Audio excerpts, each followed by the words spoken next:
Hey, that's fine too. We can just chat.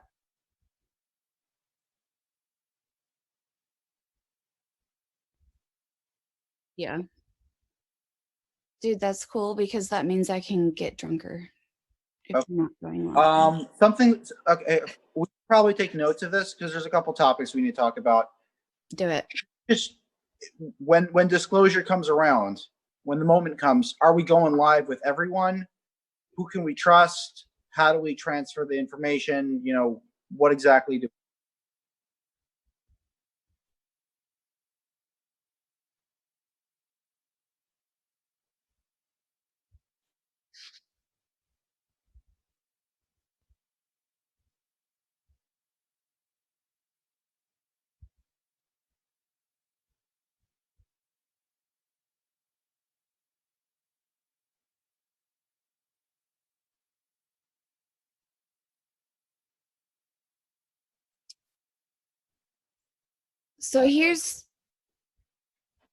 So my vision of disclosure, I like the library thing, sending it to libraries on a certain day.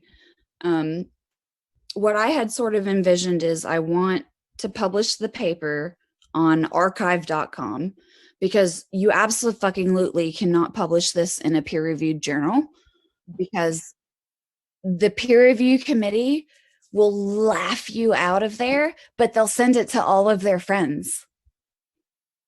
So, no. So,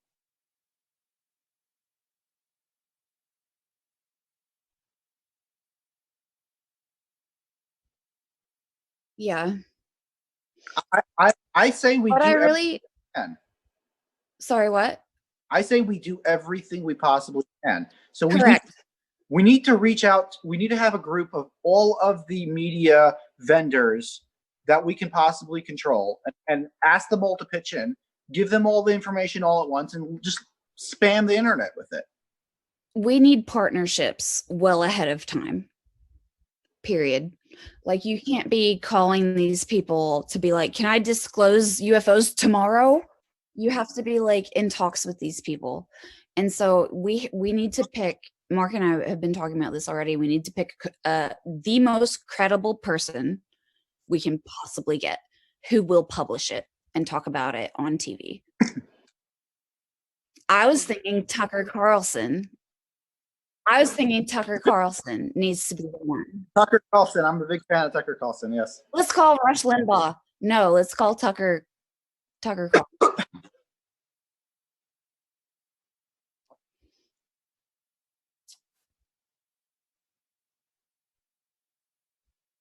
No, fuck Bill. Lufa? No, Lufa? No, fuck Bill. I'm sorry. We'll do it live. But Lufa. but that needs to come out also with all the YouTube channels that are relating to this topic. Everyone needs to be on board, and so basically what we need is email addresses and network, phone numbers, networking. We need to have an open conversation with all of these people, all of these potential channels, so that it will be impossible to shut us down. So what I want to do, like, we've been at the Institute here in Huntsville, we've been like intentionally under the, like, below the radar. Like, we've been intentionally like spooky, hush hush, don't tell anyone. Like we use heady words on our website, but we don't actually say it directly what we do. But like, so I've kept my profile very low, like, intentionally, and I even went as far as I removed the contact form from my website because I was getting so much fucking heat. It was just insane. I had to take the contact form off of my website. But like, I need like 3 months running up to disclosure to establish myself as a personality that people have seen before. Before disclosure, they need to have seen me. There needs to be, like, in the Wayback Machine on the internet, you can go and find references to me online in the 3 months leading up to disclosure, because we need to publish it on archive. We need to have Carlson on a Friday night, or maybe a Thursday night. He needs to announce we've got something big. There's a documentary on Netflix that is posted an hour from now, And there's a paper on archive.com that's dropping an hour from now. And Amy, the documentary we and need the paper context. need to go online at the same time. We need to contact Stephen Greer first because he needs to make the documentary. That's what takes the longest. Here's the thing about the documentary and why it's so crucial.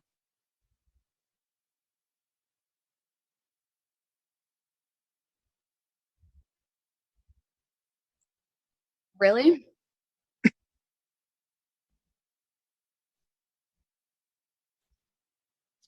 We need.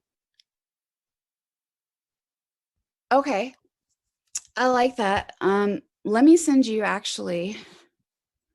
My dad is on ResearchGate from years ago. I think I can chat in Zoom and I can send you a link to his ResearchGate profile because we could post it on his profile with him as the author, and then we could have that Tucker Carlson, send in that link. So let me see if I can find him here. And also this ResearchGate profile will give you an idea of like the background that this is coming from, right? So like disclosure is going to come out of Huntsville, Alabama, out of Redstone Arsenal. Redstone Arsenal in Huntsville, Alabama is the biggest fucking deal that you've never heard of. It's the biggest fucking deal that you have never heard of. And so we need a documentary to drop at the same time that establishes the credibility. Because the fact is that we have deep and wide, extensive credibility that no one knows about because you're not supposed to know about it because it's in Alabama, it's obscure. You're not supposed to know about it. That's the point. So we need to establish credibility at the same time that we drop the paper. People that know what Huntsville is. Amy People showed know what Huntsville is? Is that what you're saying? I don't Jeremy, think so. Amy showed me not one, but 2 Saturn V rockets there. One was standing up and one was horizontal. People don't know what Huntsville is. Huntsville is the biggest fucking deal on the planet that you have never heard of. No, it is. No, like Huntsville is the Silicon Valley of government national security technology and intelligence community technology and aerospace technology. Huntsville is like the hub. Like we are number 3 on the first strike launch list. If first strike happens, 3 targets, Huntsville will be one of them. Alabama. This is Alabama, dude, in the deep south. We're in the top 3 first strike. But and it's because you haven't heard of us. We're in the top 3 first strike because you haven't heard of us. That's why. It's on purpose. So we need to get that out there credibly before we disclose. Otherwise, it's like Alabama, podunk, redneck motherfuckers. They don't know anti-gravity. You know what I mean? Gah. Yeah, no, dude. I started the Institute for one reason. One reason, the Institute. I started it as a public-facing persona to disclose anti-gravity technology through, because I told Mark this. If you stick your neck out in public, at least someone notices if your head gets chopped off. If you stick your neck out in private, fuck you. They will bury you. They will burn down your house while you're sleeping in your bed, and it won't even make the news. That's why the Institute exists. So it's a platform of credibility and public-facing persona. So like, sorry, my laptop's falling. So I need to establish that like at least 3 months ahead of time, which is basically now, to be real. 3 months ahead of time is basically today. I need a documentary fucking ASAP. And the reason I need the documentary, fucked up. It's simple and it's fucked up at the same time.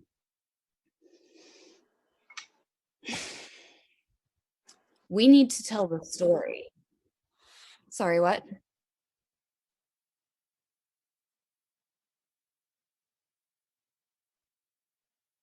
So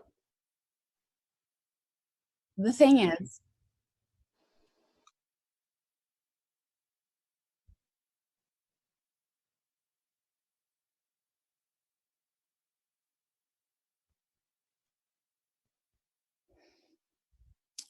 So, do you believe in the secret space program? Do you subscribe to the SSP being real? Oh shit. Hold on.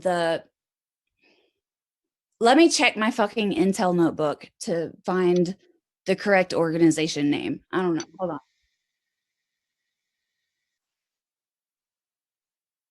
Navy.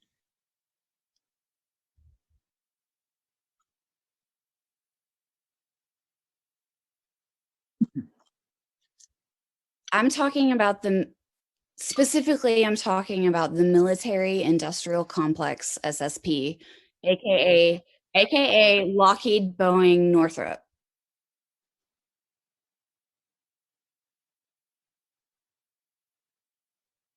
Yes.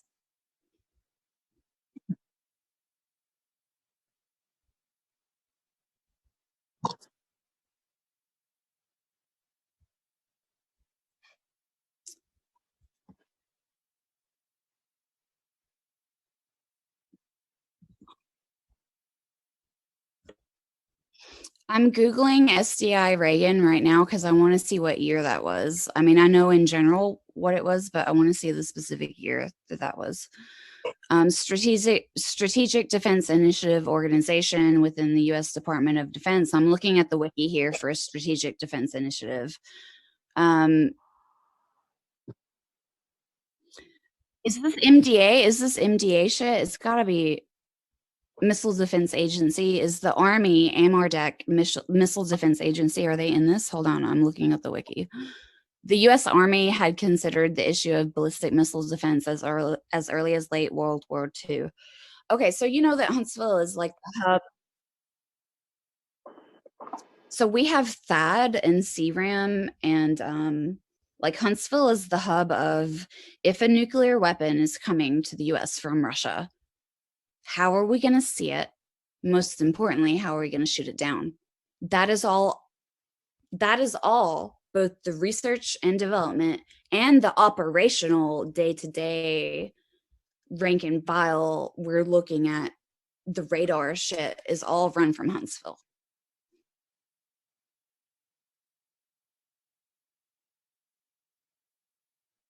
They would have to. They would have to. They have them here. They would have to have them there and on the West Coast.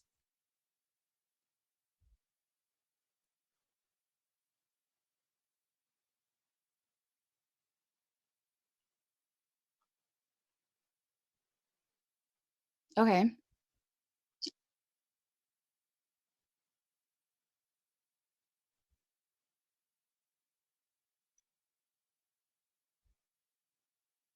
Wait, what city is this again?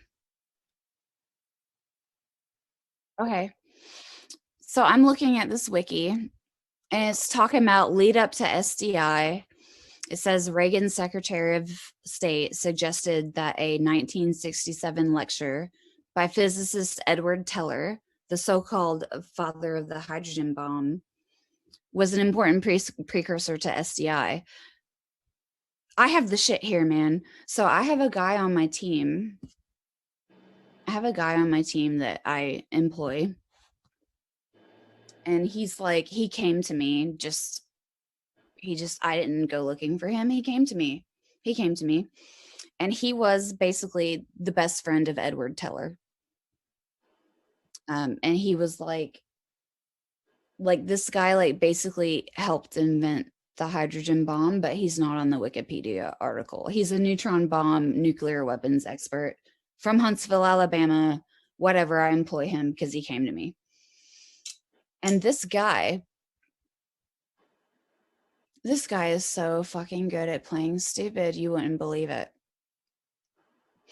He's like, yeah, Ed Teller was my best friend and he came to visit me in Huntsville several times before he died and I invented the neutron bomb. And I'm like, okay, you're an SIR, you are an SRI plant.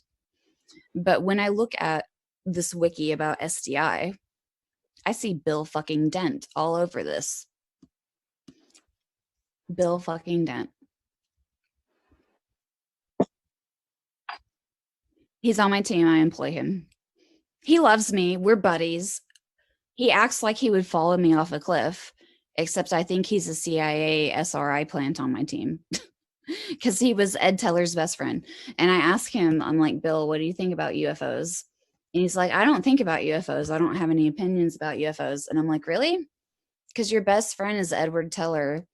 And Ed Teller gave like Ed Teller was like big into UFOs. I'm like, you can't be Ed Teller's best friend in reality and not be into UFOs. I'm sorry.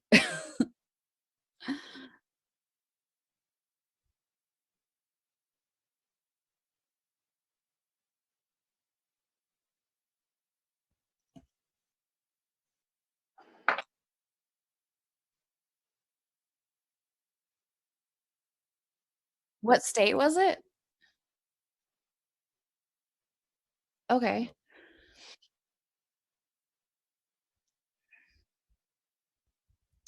Hold on, I'm scanning through this Wikipedia article and my eye just caught suicide pact. I have to read what that was.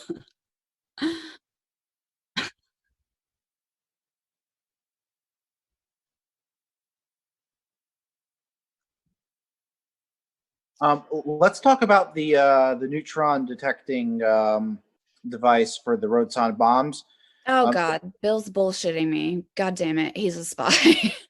yeah, I mean, he still has some use to the institute. He has He's the a lab. subject matter expert. He's a subject matter expert. I think I could work with Bill and really figure out if he's a spy, and You would also like work Bill. with the project.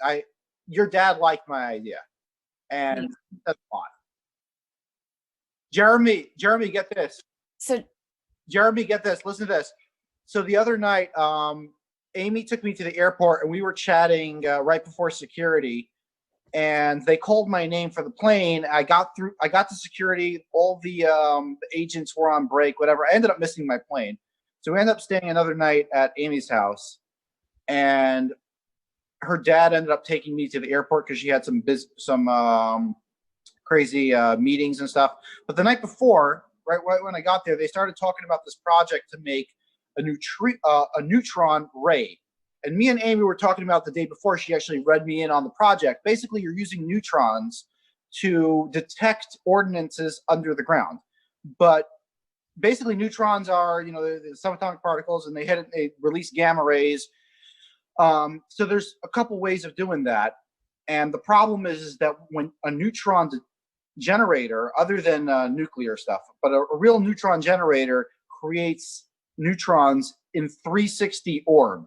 So like yeah, the neutrons you're getting, they're going in all freaking directions. like an incandescent light bulb. Yes, pretty an incandescent light bulb, exactly. Yeah. So her dad was saying the only way to get a beam out of it is to have the spins going one way and the spins going the other way, at 180 degrees. And you know what I told him? Dude, that's Alzafan. Al's a fucking fan. Fuck him. That's Sorry. dynamic nuclear orientation. It's exactly what I'm doing right now. I said, listen, I showed him the shape in the air. I didn't even have a whiteboard. I said, all you got to do is a circle with two cones in the center, and make that the entire length of the accelerator. And then you have two separate electromagnets, one south north and one north south, basically opposite. Hit it with microwave frequencies from the side to orient all of the hydrogen atoms, and boom, you got yourself a neutron ray. You know what his response was? It'd be very fucking heavy. Practical to the end. But then I said I have this company in Germany that can do 99.95% pure iron.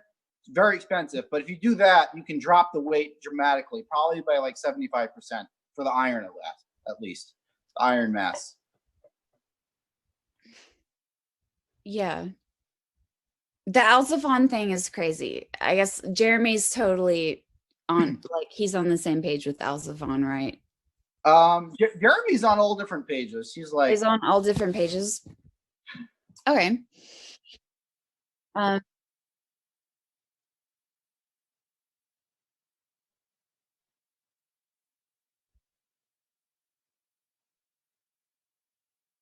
To be, Jeremy, to be honest with you, what I think you're talking about with quasi crystals and all that stuff is the seventh force.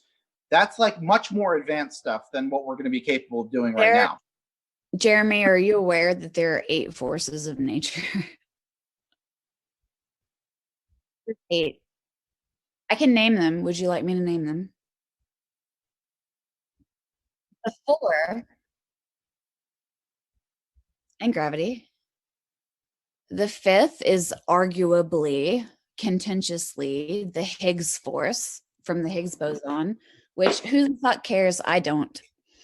And then number 6, number 6 is anti-gravity. The 6th force is anti-gravity. That's what my group has a mathematical equation to physically describe.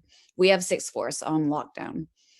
And then 7th force is basically energy into matter into energy, which sounds like what? A portal, man. If you can energy matter, you can like download yourself into a new whatever through a portal. Yeah, it's starting.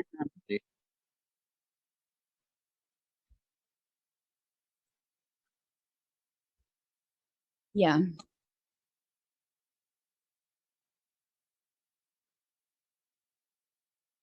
Diracle, how do you spell that? Let me Google that. What is that? Oh, Dirac holes, Holes. Okay, I got it. Thank you. I'm Googling. Go ahead.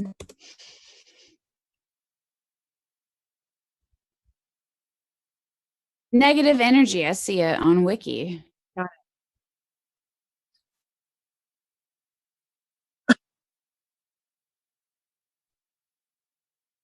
Um, for Alcubierre, yes. But for other shit, no.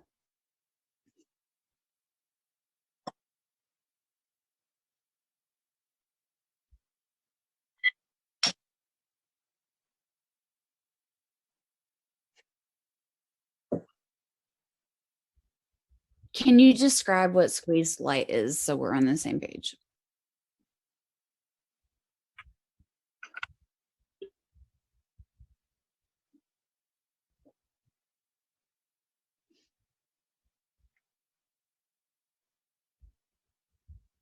Oh, Dirac hole theory is beta decay stuff. Okay. I'm looking at the wiki. John Wick extended Dirac hole theory to cover neutrinos, inducing the anti-neutrino as a hole in a neutrino Dirac sea. Fuck, what does that mean?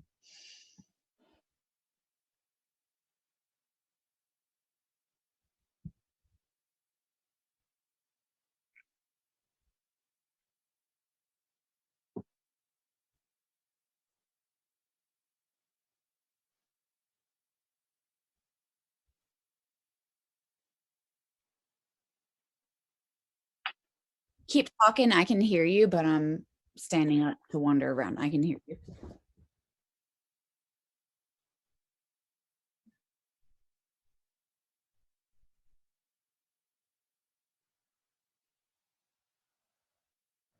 Okay.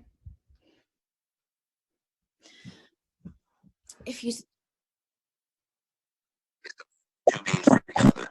let me let me go through this in my head. If you have a beam splitter, aka like the single slit experiment, right? The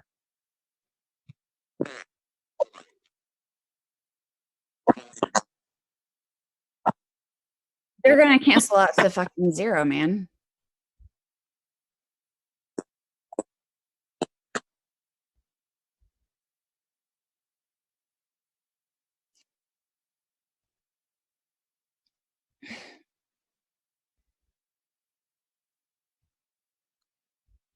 Pause.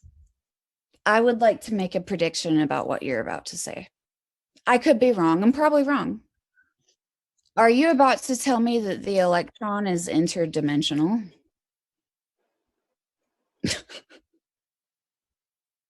Go ahead. I'm sorry.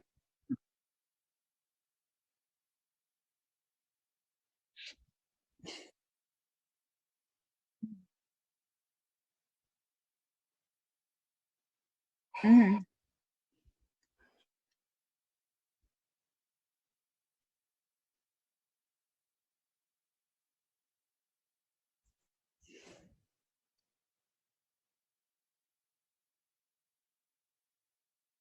Conservation. Got you. What kind of momentum?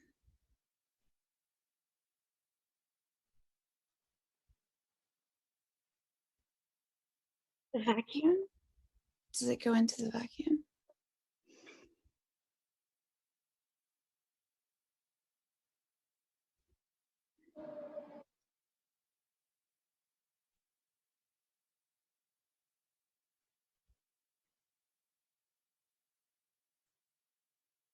Yeah.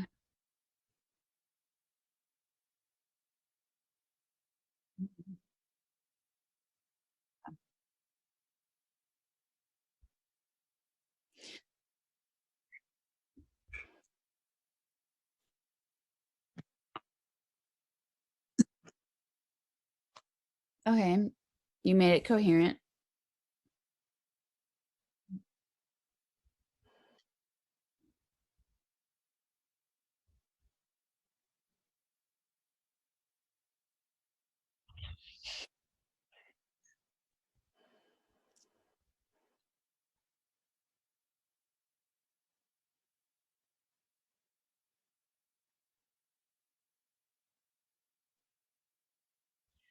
Are you talking about like absolute zero for like, I don't know, not temperature, but maybe delta G or something? Like absolute zero for energy. Now I see your face. I'm gonna go. I have a steak and green beans and freaking wedged potatoes in the microwave if I walk to the kitchen and get it. Oh, oh, geez, I forgot about it until just now. I put it in the microwave. I pressed the button. I walked away. I forgot about it. I smoked a bowl. I'm gonna go get my steak. I'll be right back. Continue. I'll be right back. I can hear you. Well, just give me a sec. I'll be right back.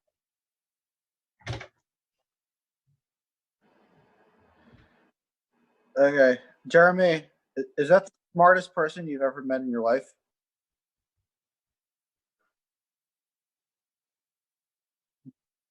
But she's definitely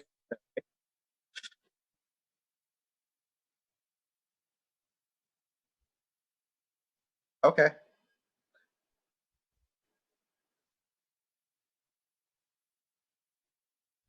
Jeremy, you got to understand your place over here. You are the entertainment. You're gonna be putting together a beautiful piece of content for people to watch. That's your job. You got to be the interviewer. You got to make it cool. You got to make it exciting. All we're after is a piece of media.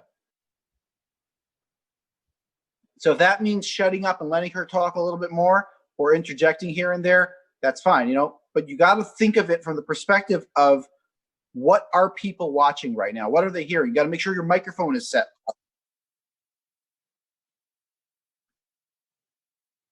She, she can talk nonstop. Like it's insane. I got headache.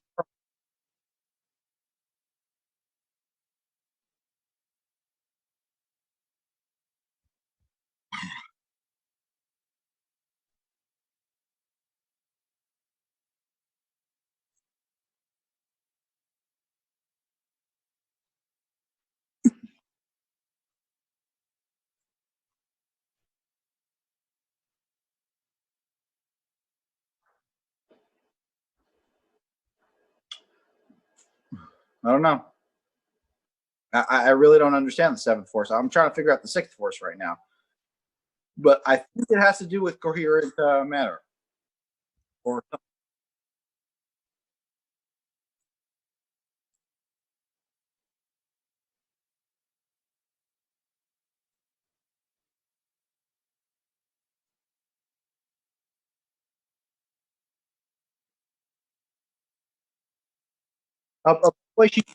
she's pretty sure that Ken Wheeler Ah, Ken Wheeler. Sorry, I'm back. I have a Ken fucking Wheeler. I know Ken Wheeler has, according to Amy, Ken Wheeler has real anti-gravity. And he's a honeypot. He brings the bugs in and swats them. So, like, don't contact him. Ken Wheeler is a honeypot. Ken Wheeler's a honeypot. Ken Wheeler is a honeypot. Yes. So the NSA, according to my secret space program, time traveling, katana wielding, chess playing, Japanese, like genetically engineered fucking sources. I don't know. If you believe that guy, he says that the NSA has a list of 5 people that have independently discovered what is colloquially but inaccurately called anti-gravity. They have a list of 5 people for the NSA, and he says, well, he told me some of them, and I think I filled in the blanks for the rest of them. So Tesla, he says, is the first. Obvi. Whatever. Tesla's no, fuck him. Fuck Elon. I have a consultant that was his propulsion head, whatever. I'll tell you about Elon. But no, Tesla was the first.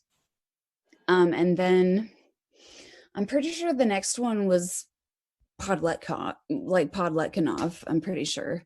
I think Eugene has it. And then the third one was, let me think.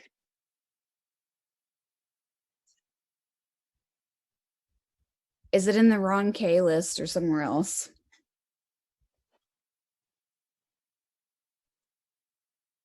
Oh, you know about Ron K.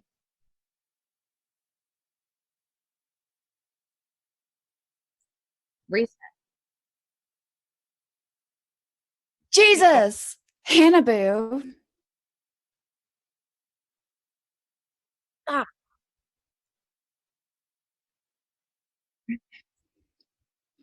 Okay.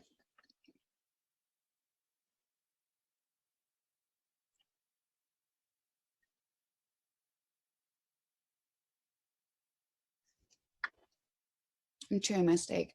The Hannibal saucer. So I've got the katana wielding, time traveling soldier. His name is he's Dan Cooper. Dan Cooper. You can Google him. He's on podcasts talking about how he's a time traveling, sword wielding, chess playing, whatever. He offered to mentor me in chess so that I could settle international disputes with chess. I'm not even joking. He's crazy. So he's one of my SSP contacts, allegedly. The other one, I've got this guy in Milwaukee who's German, and he says his uncle created the Hannibal saucer, and his last name is Hahn, so it's feasible. His last name is Hahn. He's at the University of Milwaukee, and he's like, yeah, my great uncle invented the Hannibal saucer. And I think that's real. I think that's real. But so I think Tesla had it, Eugene had it, Ken Wheeler, of course, has it. Ken Wheeler has it. I'm sorry, he does. Dan Cooper, who's the source of this info, says he also has it, independently discovered. Dan Cooper, katana wielding, time traveling, whatever. And the fifth one supposedly, according to this SSP katana wielding dude, is my dad, to independently discover anti-gravity. And this dude, this katana wielding dude, made a really big deal about, he was like, okay, listen to me. It's been independently discovered 4 other times. He said it has been suppressed every single fucking time. And he said, I don't think they're going to suppress it this time. He said, I think you're in the clear. He said they obviously know about you because I've had multiple, both protective and threatening interactions with various agency affiliations, whatever. He was like, if you haven't had a US government agent come to you and say, stop, shut the fuck up, stop, shut the fuck up, if that hasn't happened, they're going to let you do it. They're going to let you do it this time. He said it's been suppressed every other time. This time, they're waiting for someone to publish. They're ready. They're waiting. There are SSP motherfuckers that are fucking twiddling their thumbs. Like, is Amy not going to publish soon? Gah, we've been influencing this bitch forever. Doesn't she know we want her to publish? Jesus. Like, there's multiple people doing that right now. And on the other side of the fence, there's multiple parties looking at each other like, didn't we tell this bitch 3 years ago that we kill people for this? Is she not listening? What is she doing? She's still doing it? What? We told her we were going to kill her 3 years ago. So I have these two different scenarios floating constantly in my life where I have people being like, do it, do it, do it. You're the one, do it. And then I have multiple people being like, they're going to kill you. Don't do it. They're going to kill you. I have like multiple of these whispers in my ears. I can't even describe it. It's crazy. And then I even have the people that are like, this happens too. They're like, they kill people for this, right? And then they're like, because you're a young woman, they're going to rape you before they kill you too. And I have people digging through my panty drawer, breaking into my apartment, digging through my panty drawer so that I notice. Like, I have crazy fucking threats going on right now. And it's stressing me out. It's stressing me out, dude. I'm stressed. Jeremy, we saw it in real life. We went down to the to a Walmart Supercenter, and Amy had in her mind to go get this the nicotine patches. She actually mentioned it to me at the apartment. And I know they are.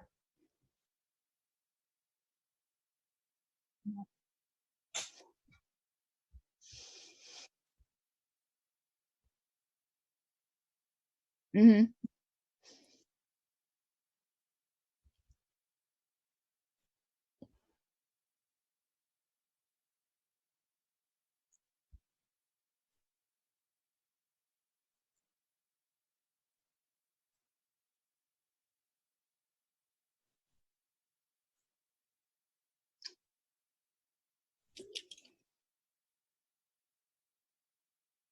Um, there excellent, are Jeremy. Amy plans on coming down for the Alzafen experiment.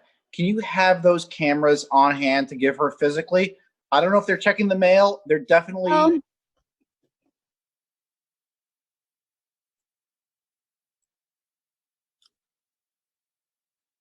well, so I was living in an apartment with my ex-boyfriend for 6 months, right? I moved back home with my parents because of this shit. Because people kept breaking into our apartment and they would only do it when we were gone together in the same vehicle. Like, he and I would leave in the same vehicle and then we would come back together.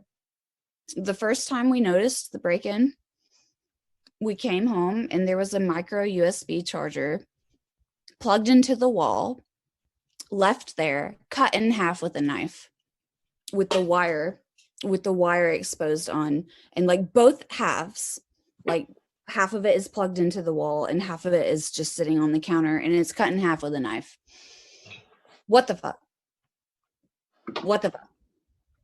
The second time we noticed someone had been in the apartment is really fucking weird, because the night previous, it was like in the summer, and he had opened the bedroom window, the master bedroom window, to let the breeze in because he was hot.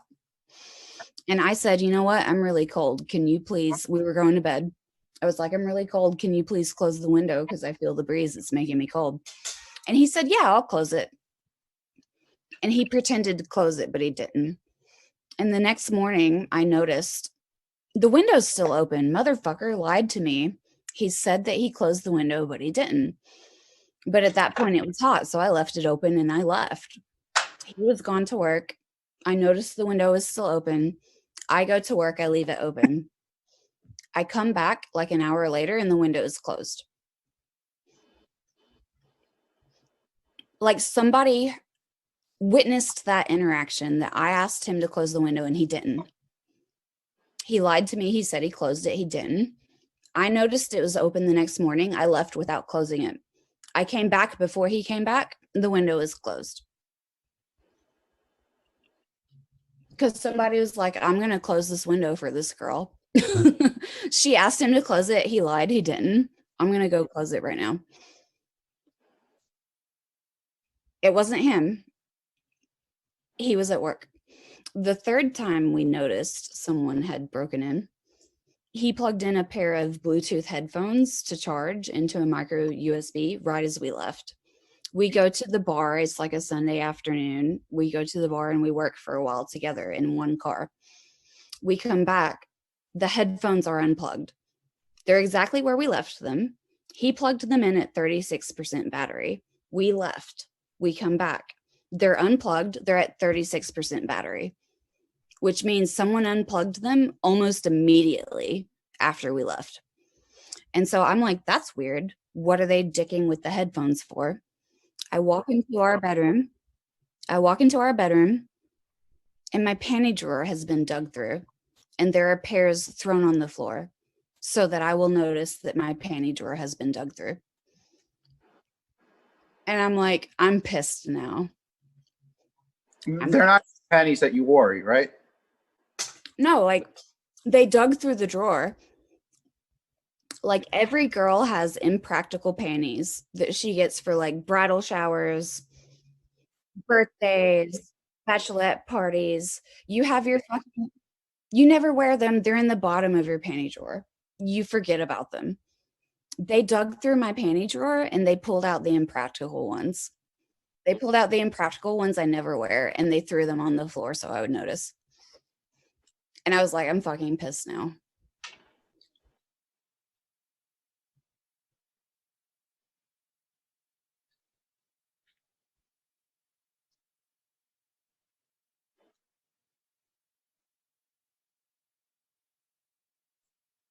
No, dude. It's fucking real. They have touched my panties. It's fucking real. No, but No, they're not doing it because they're not doing it for that reason. They're doing it to fuck with Amy. no, And it's they're like, do it to me too. Jeremy, did you see those emails I sent? Those emails I received about talking about my daughter? No, not my damn, penny. that's bad. No, no, they're going after my daughter.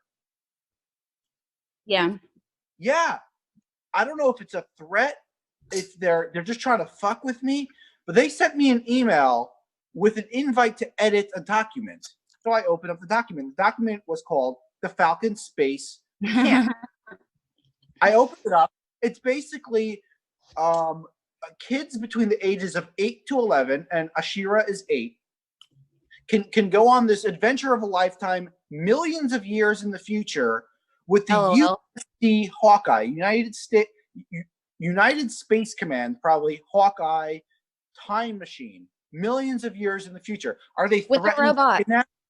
What the fuck is going on here? So I actually contacted them and I was like, straight out from the beginning, I am open source. I said, I don't know if time machines are possible. It's kind of, I believe it. I just wanted to explain to them that they probably made a mistake here because I am Falcon Space Program, not the Falcon Space Program, which was the email that they used for it. Basically, people went to extreme lengths to fuck with me. That happens, man. I'm sorry. Something.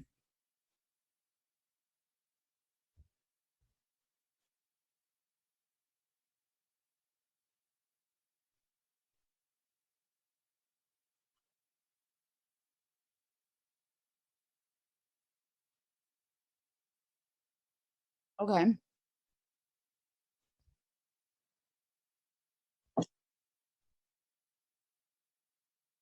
Who's Stan? Okay, never mind.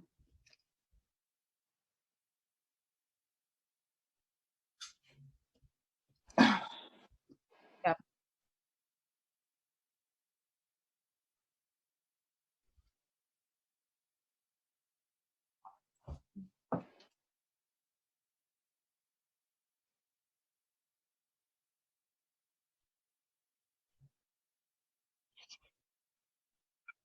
Okay.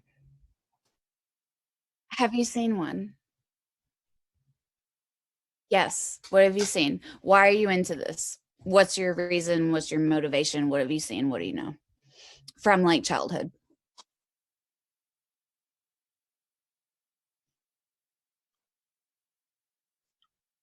Yeah.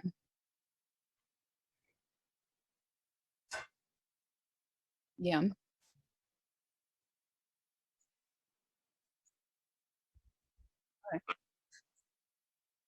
Yeah. I love that book.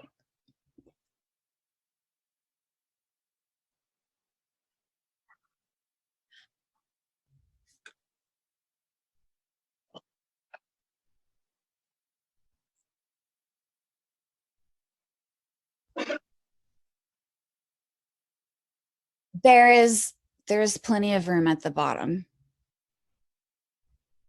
There's plenty of room at the bottom, man. Been there, done that. Okay.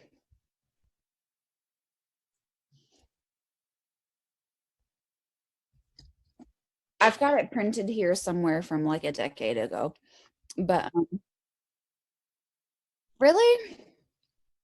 I was asleep. Mark was like, "We should go. You need to watch Jeremy live." And I'm like, "I'm really?" I was like, "I'm fucking tired." I was like, "I'm fucking tired. I'm going to bed. I'm sorry." I met him in Huntsville.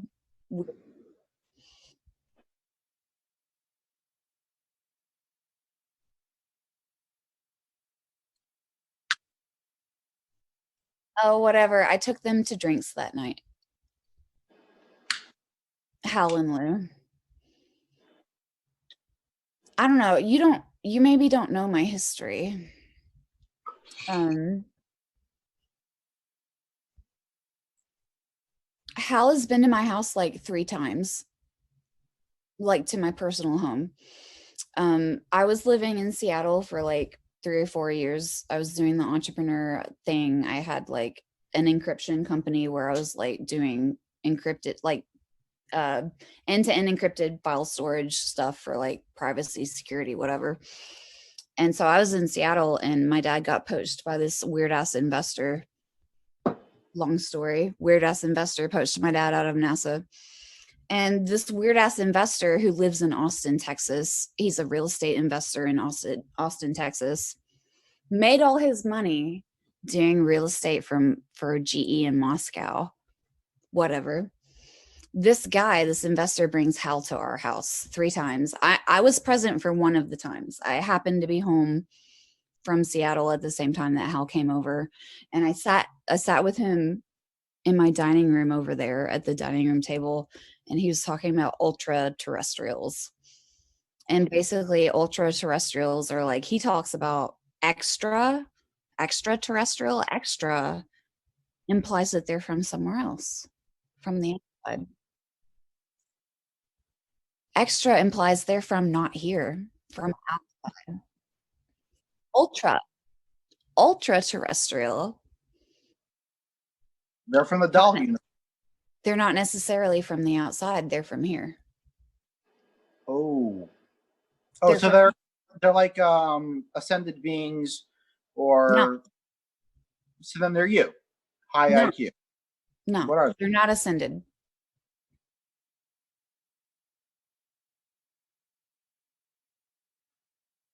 They look like you and me. They look like you and me.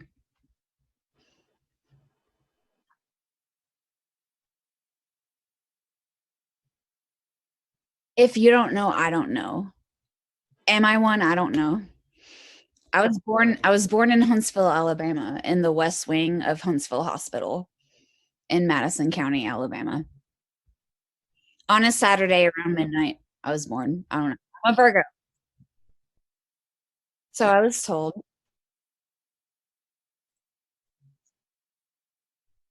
So I was told, which is funny. My current gynecologist, OBGYN, the man that does my pap smears every year, gave birth to me in Huntsville Hospital 32 years ago. It's like my current gyno did my delivery 32 years ago for my mom. It's some small town shit.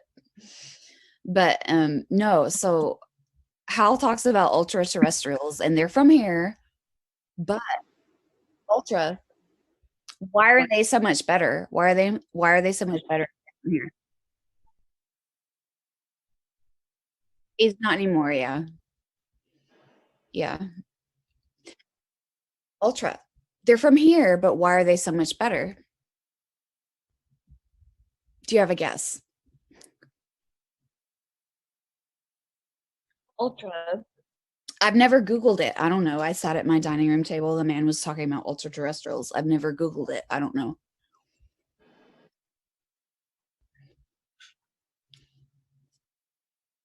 Keel with a K? I don't know anything about that. I was telling Mark tells me about these conspiracy theories, and I'm like, dude, I have never been interested in aliens. I was born in Huntsville, Alabama, to the technical lead of the PRL. I'm like the propulsion princess of Huntsville, Alabama, the propulsion capital of the world, totally by accident, 100% by accident. I was born into this shit. I have not sought out any information about aliens whatsoever. I've sought out zero information about aliens. Everything I know is from direct experience. Everything I know is from direct experience and people I know being like, dude, have you heard about the aliens? I have this evidence smoking gun. I have never Googled aliens ever. I don't know what the current theories are. I have no.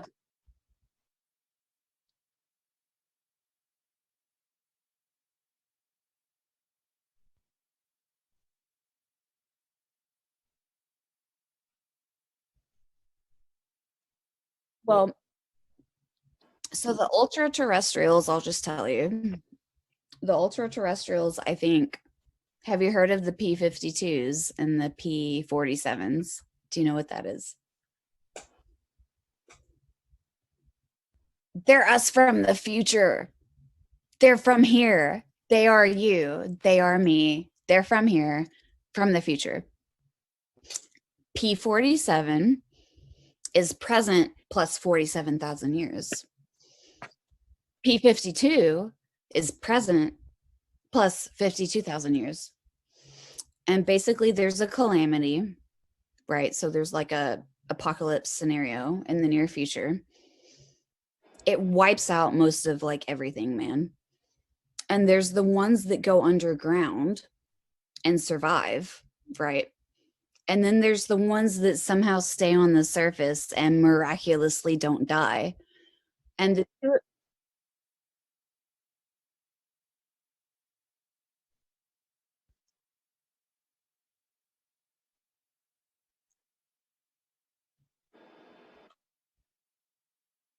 okay. Hmm.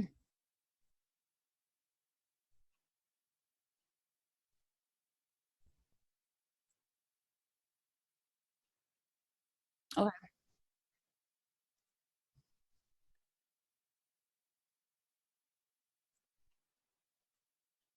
Hmm.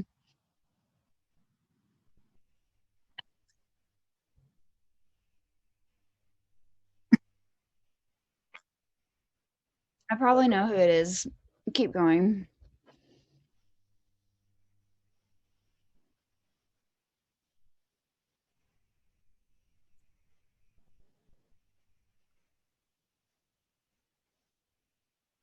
Well, I mean, I can probably tell you who he works for. That's not Lockheed. If you give me more detail. I've never heard of the man. If you give me more detail, I can tell you who he works for. I Michael at Alien Con. He seemed like a pretty dear kind of guy. He's very shy and timid, and I don't think he's really working for anybody. He's just an historian. Like he doesn't really care about the current affairs. He's an historian of the facts. He's like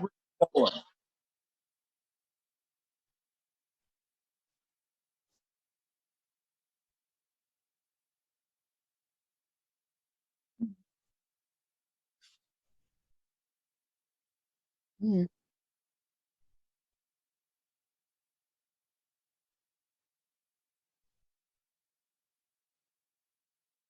Um, mm.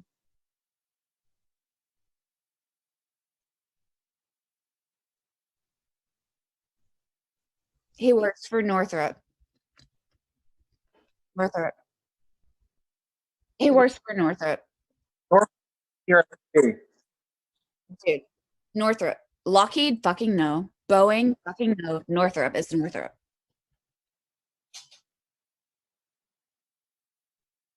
It's Northrop.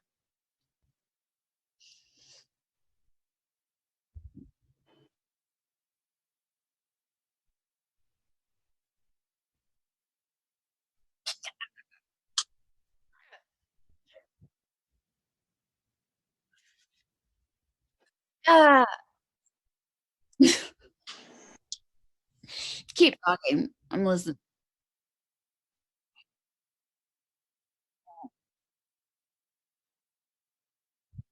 God. Wait, months before what was happening?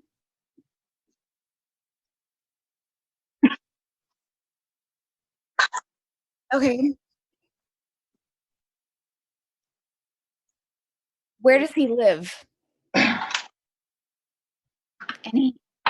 was he hinting at Corona in November?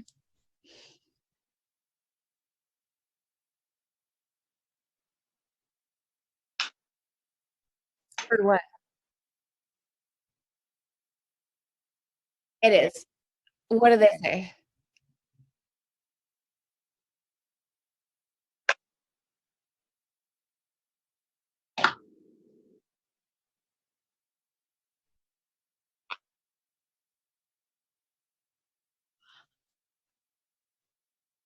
When? The shit was popping off when? Good. You know what? I'm looking at my Outlook calendar right now to see what I was doing in November. I can tell you right now, I had Corona in November of last year. That's a long story. That's a long story. I had Corona in November of last year. Uh,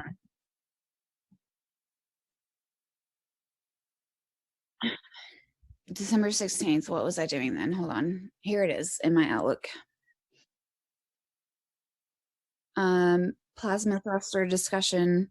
Okay, I was negotiating with Maxar about selling them a plasma thruster patent on the 17th of December. And then let's see what else. Deborah, the CEO of the Space and Rocket Center, had her retirement party the 18th. What was the week before? Let me look. Not much. I had Corona from September to January. I got Corona in September of 2019. I was in Vegas at DEF CON. I got Corona at DEF CON in Vegas in September, mid September. It was fucking crazy. I thought I was going to die. Like I was telling all my business partners, like, oh my God, I have this gnarly flu. It's the worst ever. I've never experienced such a thing. Like I would stand up out of bed and be like, fuck, I have to lay back down because I couldn't stand. I couldn't stand. I was like cruising around the apartment, like you know how toddlers like cruise, like hanging onto the furniture, walking. I was doing that. I was cruising around the living room. I couldn't stand up straight. Like I was walking bent over. I was so short of breath. I was getting palpitations taking the trash out. From September to January of last year, I got it at DEF CON. And like my boyfriend and I, that we were living together, my boyfriend and I at the time, he had it too. He had the rash over his eye. I had the rash on, it was like on the inside of my thighs. I had a rash 3 times. I did 3 packs of prednisone to get rid of the rash. And then well, it started with the vomiting. The vomiting was fucking crazy. My boyfriend and I, my ex and I, we vomited every day. If he didn't vomit, I vomited. If I didn't vomit, he vomited from September to January of last year. And I finally got the respiratory thing in November. And then I ended up in the ER December like 30th with like all this mucus in my lungs. Like it was the thickest mucus I've ever experienced. Like I didn't know it was in there because it was so thick it wasn't moving when I was breathing in and out. So there was no rattle because it was so thick. I was just, just like this thick, clear mucus. I thought I was going to die. I had corona from September to January. I finally got over it because I broke up with him. I social distanced because we were giving it to each other back and forth from September to January. Like the 3 rashes I got was 3 reinfections. He reinfected me 3 times. I reinfected him. I did 3 packs of prednisone for a rash 3 different times, and then I ended up in the ER. And it didn't go away until I broke up with him because he was a fucking rage machine douchebag. Rage machine douchebag. I broke up. The minute I moved home, well, because the break-ins were happening at our apartment together. So I broke up with him. I moved home to my parents' house to get away from the break-ins. And I was better immediately. As soon as I social distanced from him, we stopped passing it back and forth forever. And I finally got over corona. And like now I have like post-corona complications that really fucking suck. You're going to see, listen to me, I said it first. In 6 weeks to 2 months to 3 months on CNN, Fox News, you're going to see that post-corona complications are going to kill more people than the initial infection. More people are going to die from the complications after recovery than died in the original infection. I'm here to tell you, because I barely fucking made it. I barely made it. Everyone's had it 2 or 3 times already, but the post complications, there's going to be a whole wave. There's going to be a massive wave, like 3, 4, 5, 6 months after infection. I had it in September. I had it before anyone had it. The people that they're studying right now contracted it in February or March. I've had it since September. I know what the post-COVID complications are. They really suck. They really suck really bad.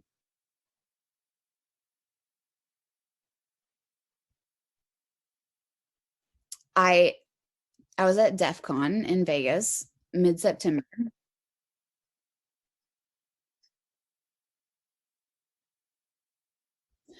The antibodies don't even help, man. Like I've had it so many times. I have antibodies at the wazoo. I keep recontracting it. It sucks. Amy, look at that. I got a gyroscope on 2 edges like that, basically at a 90-degree angle.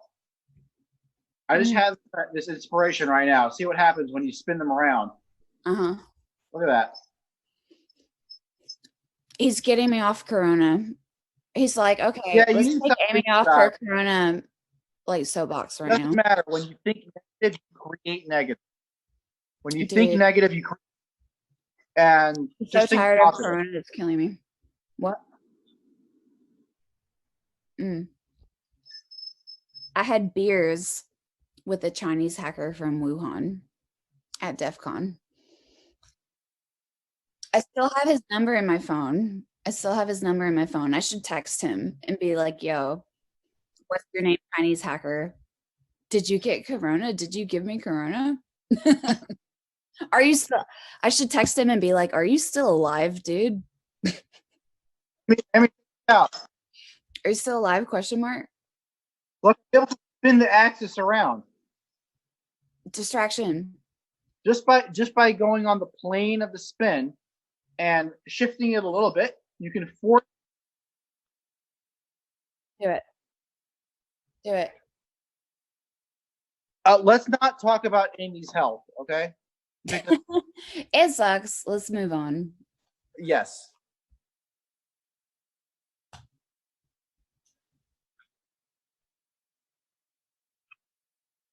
Ah.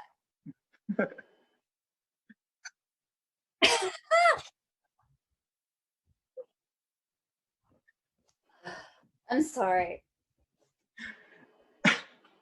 I ragdolled because you said more.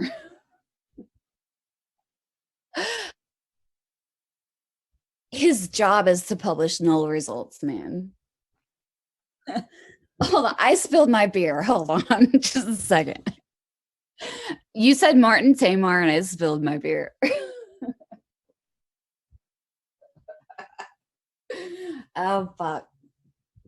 No, I know Martin. He's paid. Sorry. Oh, dude. God.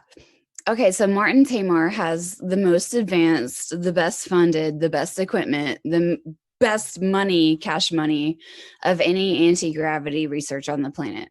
He's funded by the German Air Force. All he ever publishes is null results. That's weird. He has the best equipment, the best lab. He has a fleet of fucking grad students. Germans no less. They're good at this. He has a fleet of German grad students. All he publishes is null results. What's up with that? I can tell you what's up with that. I met him in 2018 at Estes Park at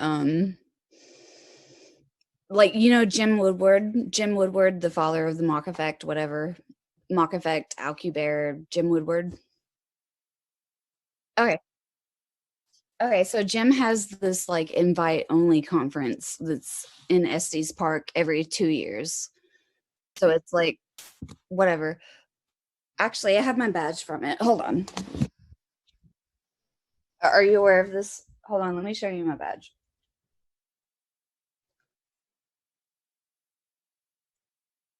Oh man. Dude, I don't know. I don't see my badge. But anyway, Tony, fucking Tony Robertson, Glenn Anthony, whatever. He invited me to Estes Park in 2018. And I went with Chantel, who's she's chief research officer of geometric energy in Calgary, Alberta. I don't know if you know who Sam and Chantel are, Canadians, whatever. They're my business partners. Chantel and I went to this conference in Estes Park in 2018. And a boy. You got to introduce Sam. What? Sam, what's his last name again? His real Reed. Herzog. Reed / Herzog. His last name isn't really his last name. Whatever. Okay. Show him his last text. Yeah. Oh, he was contacted by extraterrestrials. Whatever. So I went to this. Pick down a video of the ARV, basically real footage of the ARV taken from the ARV flying past Saturn, and it's all in black and white, old style footage that you got by completing the Quinine puzzles. The second. This is a tangent. This is a tangent, but are you aware of Cicada 3301? You know Cicada Reddit Cicada hacker spooky. Are you aware? Cicada? Okay. Okay. So like 5 years ago, there was this thing called Cicada 3301 or 33 something. It was on Reddit. It was a whole bunch of cryptographic puzzles. And you had to like solve the puzzles, and the winner, like the answer to the puzzle sent you to another puzzle, sent you to another puzzle, sent you to another puzzle. And at the end, there were coordinates. And whoever went to the coordinates got the fucking thumb drive, man. That was like 5 years ago. So like I'm in Seattle like 4 years ago, and this 21-year-old hacker dude that says he's Cosmo the God from this hacker group is like elite Jewish Nazi. And no, elite Jewish autistic hacking, like political activist hacking group. Whatever. He's like their main social engineer. He's 21. I meet him in Seattle, and he tells me about Cicada. And he actually vets me with Cicada. He like sends me the puzzles, and I don't even try because I'm like, dude, if you're trying to vet me based off of my ability to solve cryptographic puzzles, you're vetting me based off of the wrong criteria, man. You should vet me based off of relationships, not math. So I like didn't even try. But anyway, Cicada, people think is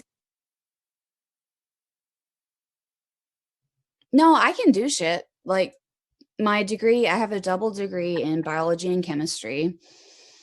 Chemistry is like, I did quantum chemistry and organic chemistry and inorganic and NMR and blah, blah, blah, all the shit.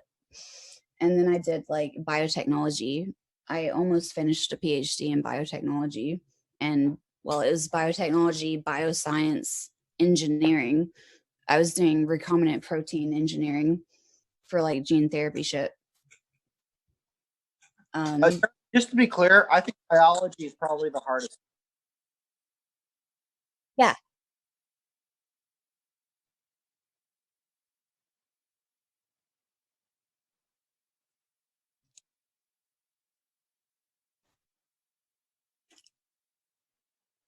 Yeah. He sent me the puzzle. He sent me the link to the puzzle. And he was like, I think you know more about computer science than you let on, biologist fucking bitch. I think you're a hacker and you're not telling me. And I'm like, dude, no. I'm a biology chemist, biotechnologist from Huntsville, Alabama. And I have a history of electrical and mechanical engineering. And I worked at MRDEC. I worked for the US Army. I was in the Weapons Sciences Directorate, but then I transferred to biotech. He was like, I think you're a computer science hacker and you're just not telling me. And so he sent me these cryptographic puzzles. He's 21. He's from Cosmo the God, a UG Nazi. I don't know. You can Google it. And I didn't even try to solve the puzzles because I was like, dude, if you're trying to recruit me to some kind of secret shit based off of me solving some puzzles, you don't get my value. You don't get my value. And I'm not going to even try because you should recruit me.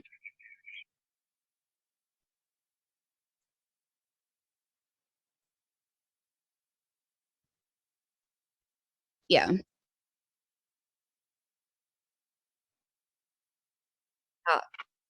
So Sam actually got to the last stage. Okay, so there's a new cicada. So Josh, the social engineer for the autistic Jewish hacking group, he tells me about cicada 5 years ago.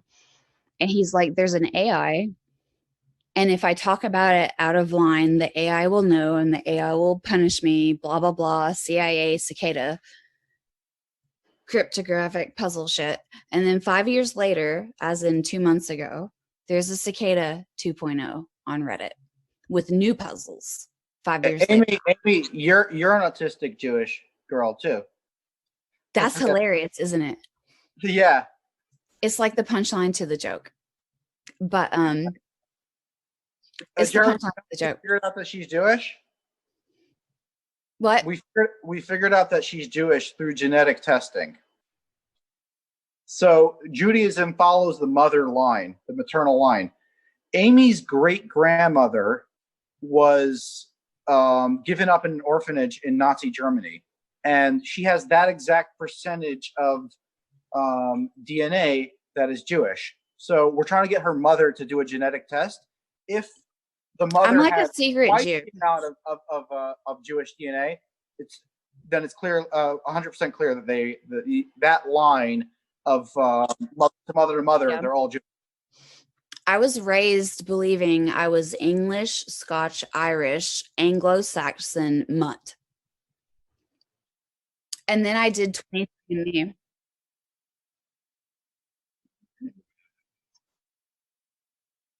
Do 23andMe. I did 23andMe. I am 18% Ashkenazi Jew. 18%. And we have no previous knowledge of Jewish ancestry whatsoever. But my great grandmother grew up in an orphanage, and we have no history about her whatsoever. Anyway, so Sam solved the puzzle of Cicada 2.0 5 years later, and he got the coordinates, and he went and he got the thumb drive. And on this thumb drive was like a whole shit ton of videos of like black and white grainy, like through a porthole. It looks like it was taken 60 years ago video through a porthole of like the rings of Saturn and like the moons of Jupiter and shit like that. Like black and white footage. And he posted them on YouTube and posted the YouTube links on Reddit. And so it was this whole big thing about Cicada 2.0. And I wanted to show them to Mark like a week ago. Cicada. Jeremy, we're living on one of the only planets in the universe that has internal combustion engines working with GPS systems. Ah, yeah. Yeah. Fucking insane.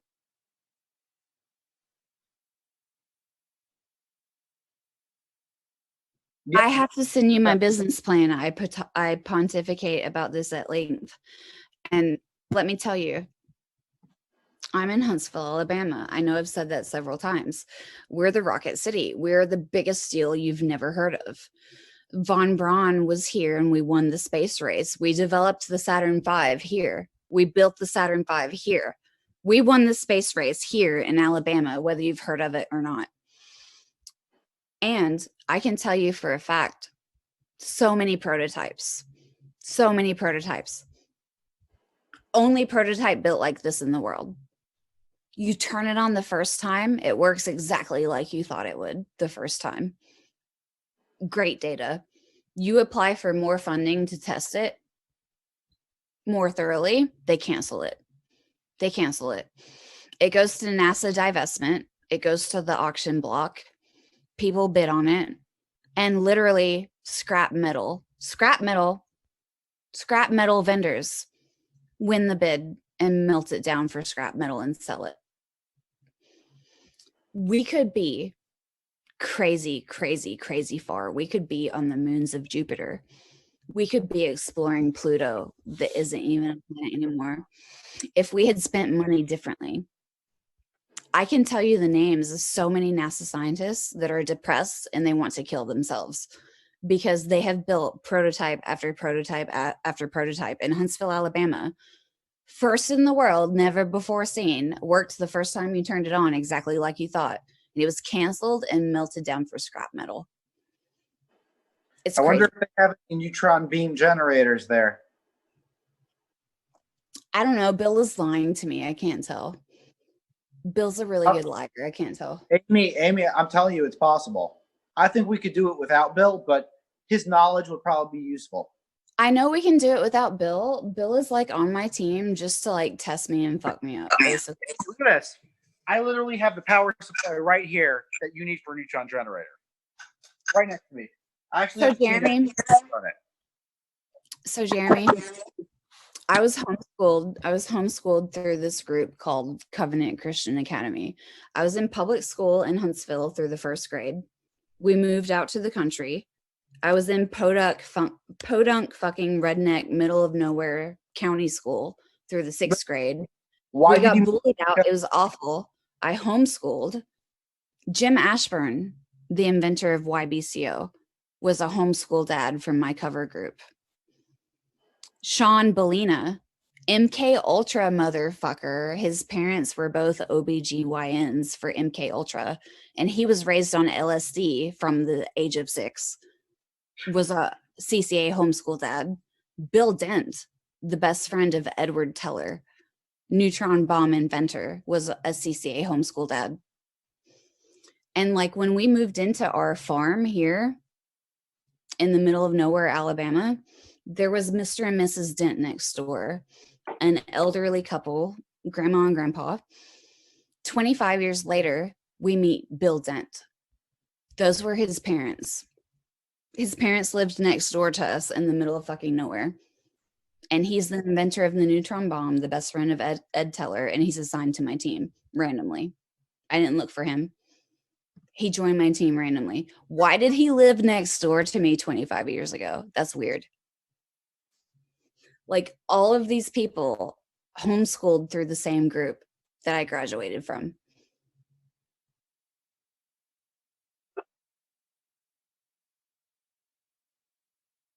Oh, sure.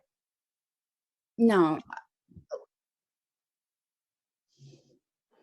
I can learn a new field in 3 months. Name a field. I don't care what it is.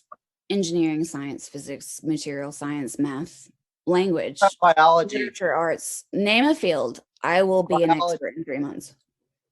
Amy, genetics. What? Genetics. I don't know. Like, all you need to know is how to learn. That's right. The most important skill in the universe. Genetics is the hardest field, and you will spend lifetimes learning genetics, not 3 months. Biology is so fucking hard.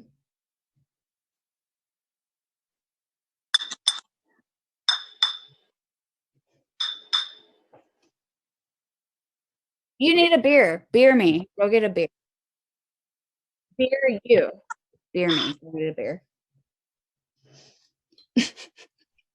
Jeremy's like, I'm stressed out. I'm stressed.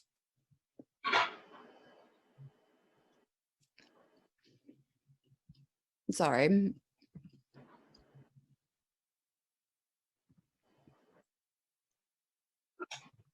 What do you have? So I want to do a Reddit AMA. I want to be like, I'm a time traveling, world saving, prophecy fulfilling bitch. Ask me anything. Ask me anything. I don't know. Cool. Don't even, man. I've been in denial. I've been in denial until like, I don't know, a month ago. Denial was really rough.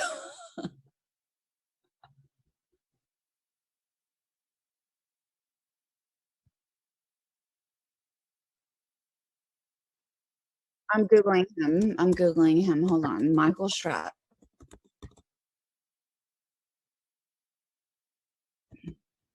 How do you spell Stratt? How do you spell Stratt? R-A-T-T. Got it. I'm Googling him. I'm not aware, but I'm going to find out. Private pilot, military aerospace historian, civilian intelligence operation. Sounds like him. Facebook. North or up top?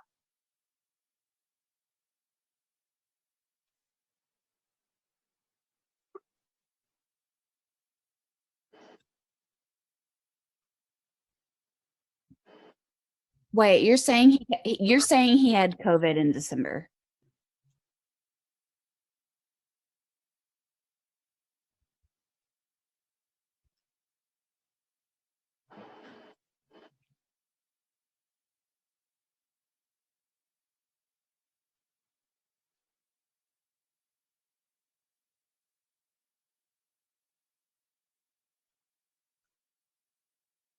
Okay. Michael Stratt, Contact in the Desert, speaker. Let me click on this. 2019. I've been to Contact in the Desert, except I haven't been. What?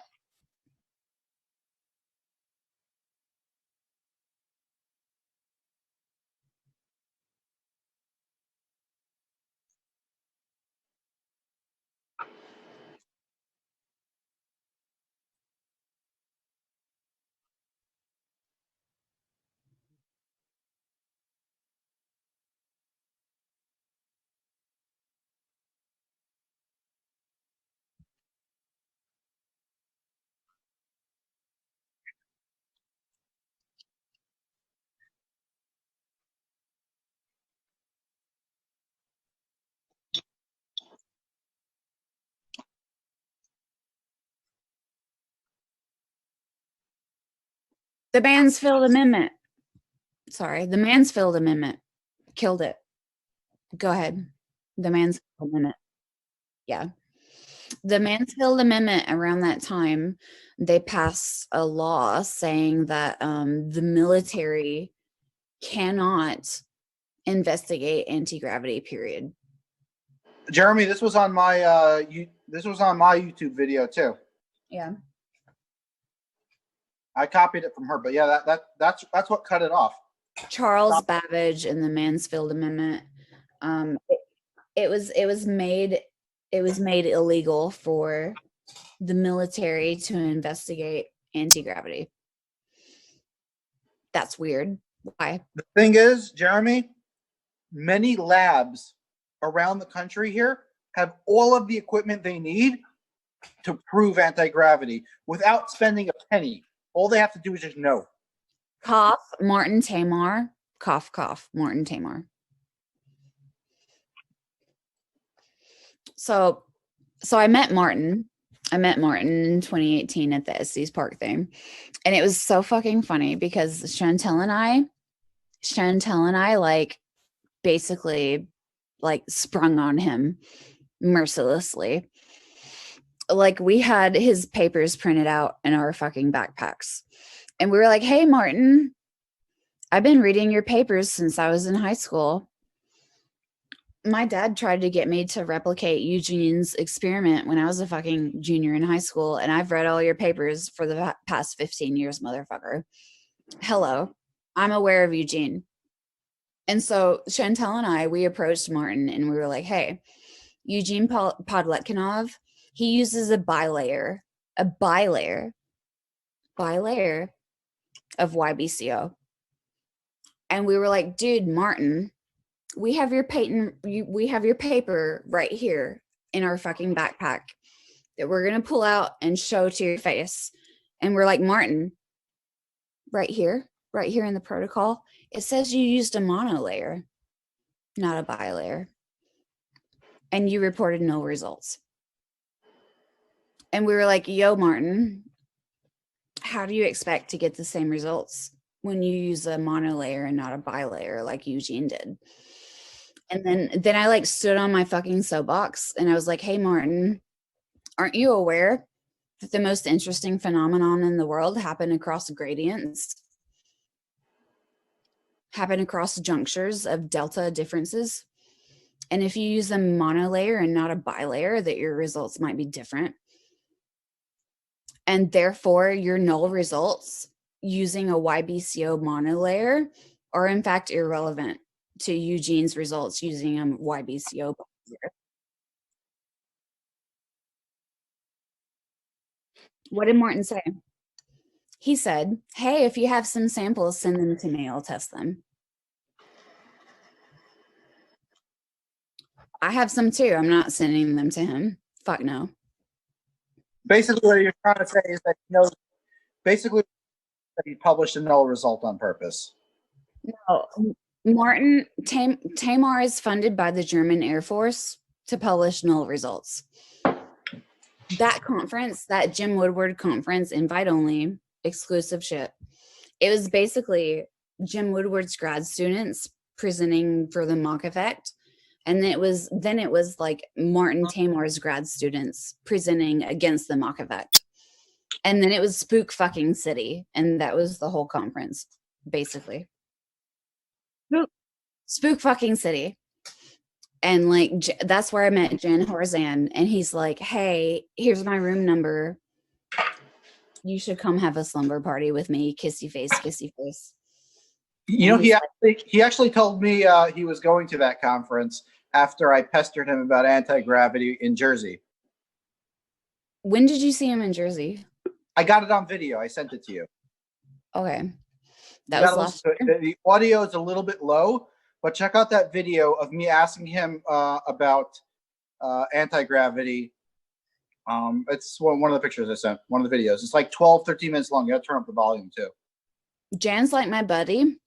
He contacts me every 3 months just to see if I'm still single. Basically. That's my relationship with Jan. He's like, "Are you still single? Kissy face, kissy face. Like, you're the one, you should disclose. I believe in you. I'm your biggest fan, kissy face." That's my relationship with Jan. I don't know. I can't make this shit up. Anyway.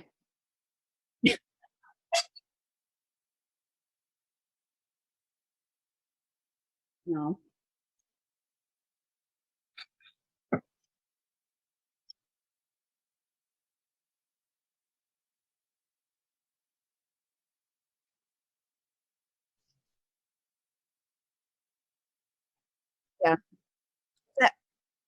Is that the recent one or the old one?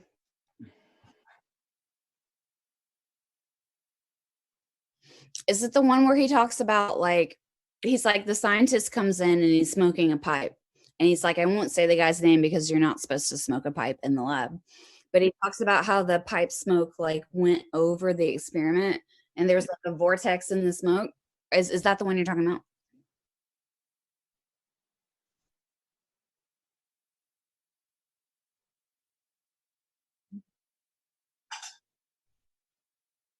Oh shit.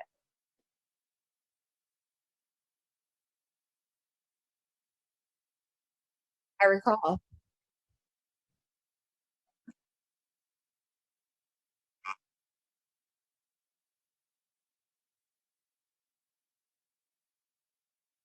Shit.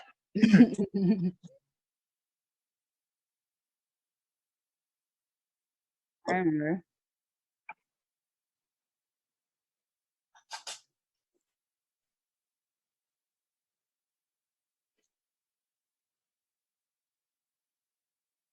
In in 2000, let me think. In 2004, my dad tried to get me to do the Podkletnov experiment for the science fair. And I was like, LOL, I'm going to do gene therapy and biotech now. And then I went on to spend a decade in biotech. And now I'm back on the fucking anti-gravity, man. They pull me back in. No, she goes for what's hard. Gene I have no idea. gene therapy is a lot harder than anti-gravity. Anti-gravity is less sophisticated than GPS. That's why I keep on telling you, we're the only planet that got internal combustion engines running with GPS systems.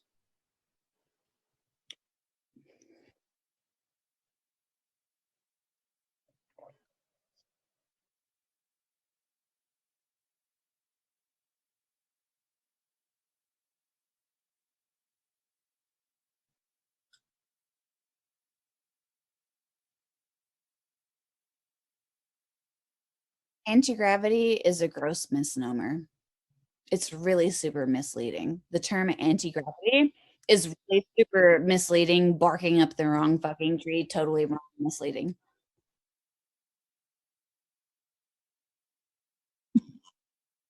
Fucking Tony.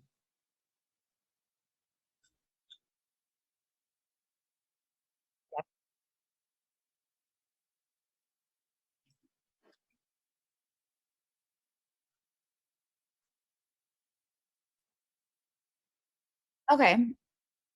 So this is my life.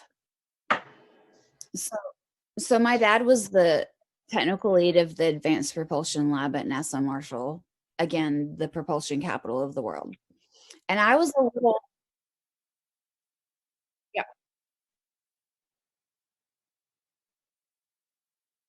yeah, okay.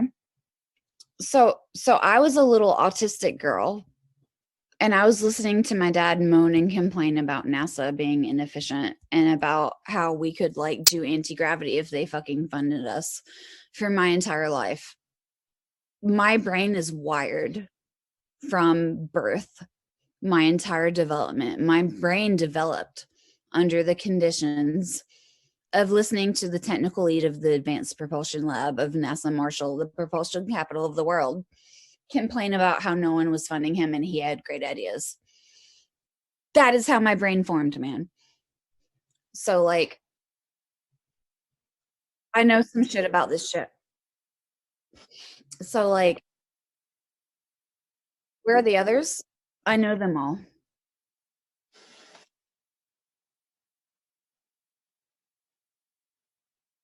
Um, it's all canceled. Canceled.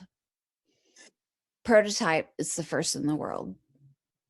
Again, I said it. It worked the first time you turned it on exactly how you expected it to. Canceled. Canceled. Scrap metal. Canceled. Scrap metal. It's like it's the story of my life in Huntsville. Canceled. Canceled. Canceled. Turns out it wasn't canceled. Turns out They took it a level deeper.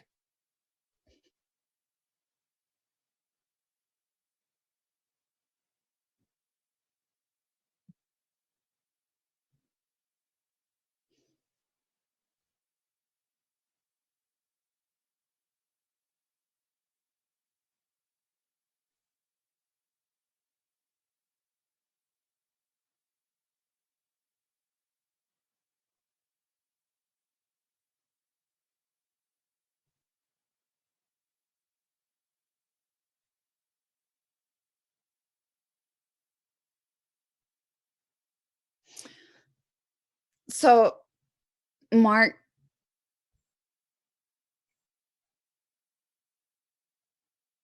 what's this information? What specifically?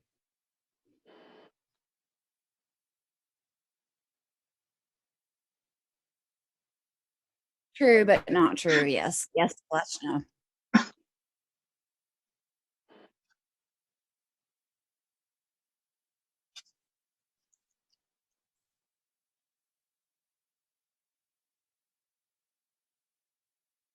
Who's he affiliated with? I really don't know. I don't seek this stuff out. I just want to know. Richard Dolan. Richard Dolan. Okay. Who else? Richard Dolan's basically a historian, but Stephen Greer is not a technology aspect. Stephen Greer is more like a producer. He brings in the emotion. He makes a watchable product. That's why I think Stephen Greer is the way to go. You have Jeremy Corbell, who created, LOL. That bullshit with Bob Lazar, who really wants to work with Amy. And I don't think that's the right path because, to be honest, Jeremy Corbell's last thing was complete and utter bullshit. It's just like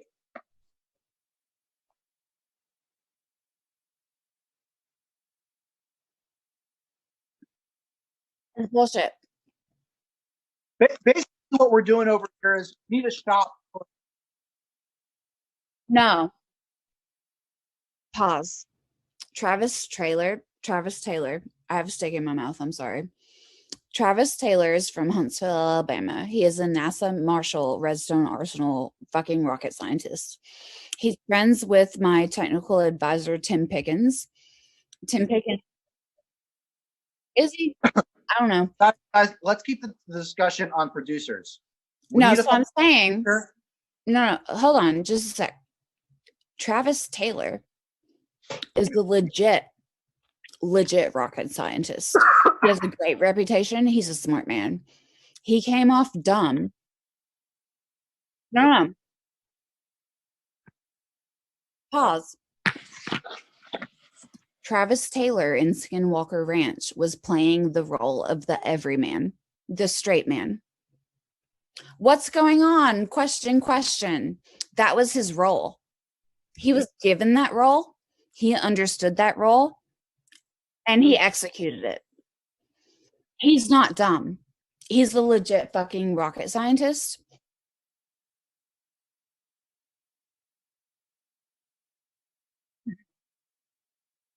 He's not. He was playing a character. Travis Taylor, whatever, I can't say it, in Skinwalker Ranch on the History Channel, he was playing the role of the audience, the straight man.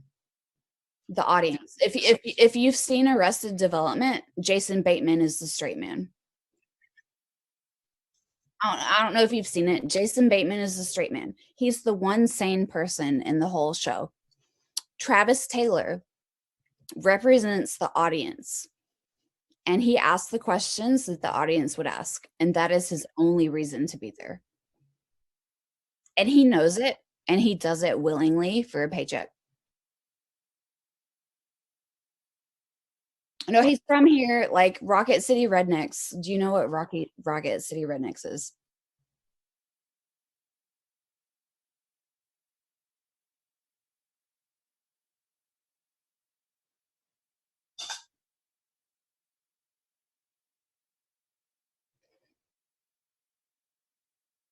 Sure.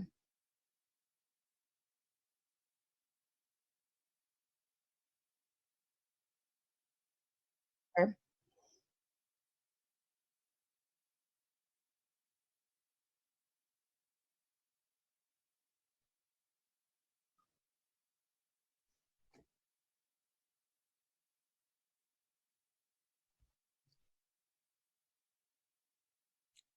Sure.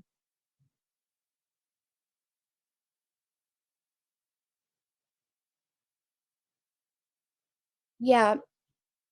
Okay. So did you know that? Sorry, go ahead.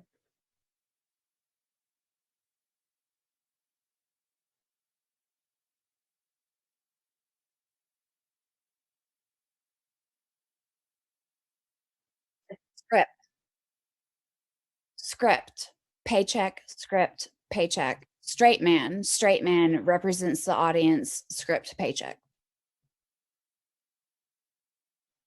I'm sorry.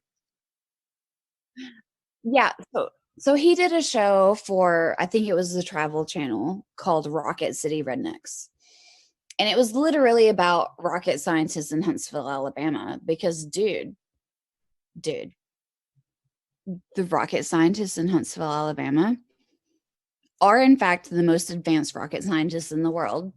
They are in fact also huge fucking rednecks, and it's hilarious as fuck. It's hilarious as fuck. And the Travel Channel made a show about this. I think there were 2 seasons, and Travis Trailer was like the VIP, like main character of that show. But like I have this other friend, Tim Pickens, and Tim Pickens was the he was the head of propulsion for Bigelow Aerospace, advanced research, whatever, Bigelow. And then before that, he was the head of propulsion for Virgin Galactic, Richard Branson, Spaceship One, whatever. But before that, he started at NASA Marshall on Redstone Arsenal in Huntsville, Alabama. And before that, his father trained under von Braun, and his father came to the Advanced Propulsion Research Lab at NASA Marshall, Huntsville, Alabama, where my dad was technical lead, and he would fucking test spark gaps and shit for rocket ignition. Tim Pickens' dad. So like, I can give you the intergenerational. There's Paperclip 1.0, that's von Braun and his peers. There's Paperclip 2.0. Those are the scientists trained by von Braun and his peers, aka my dad. There's Paperclip 3.0. That's the millennials that were trained by the people that were trained by von Braun. And that is me.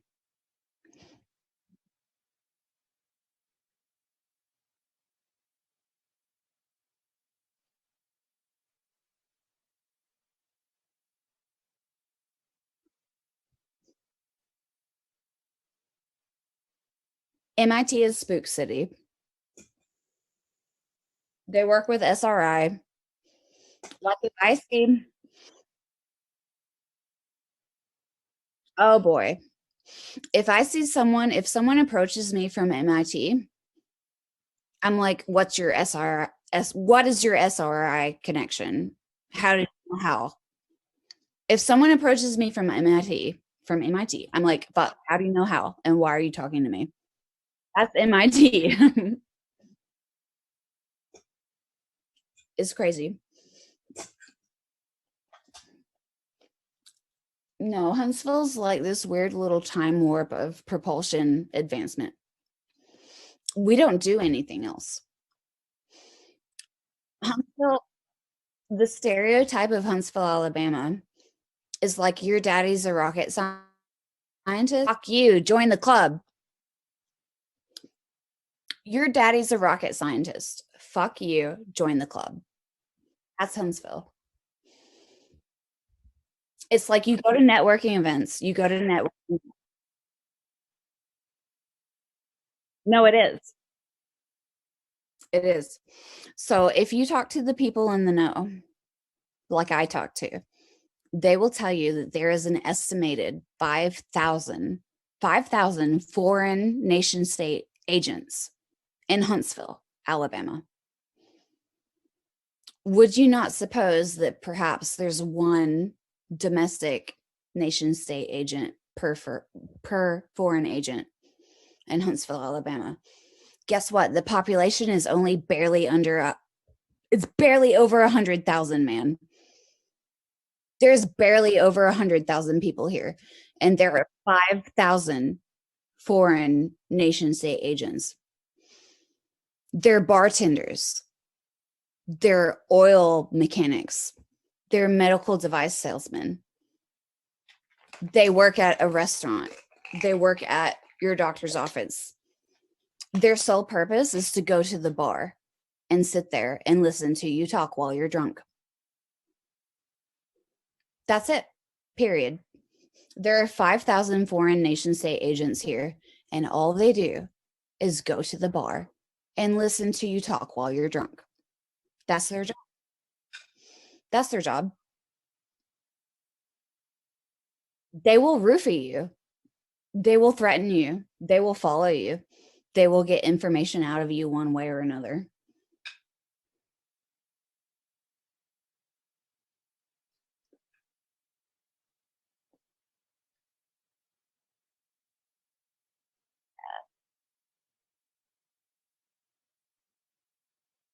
Yeah.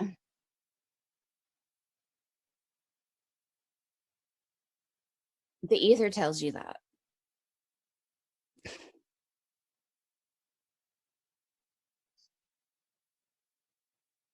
Mm-hmm.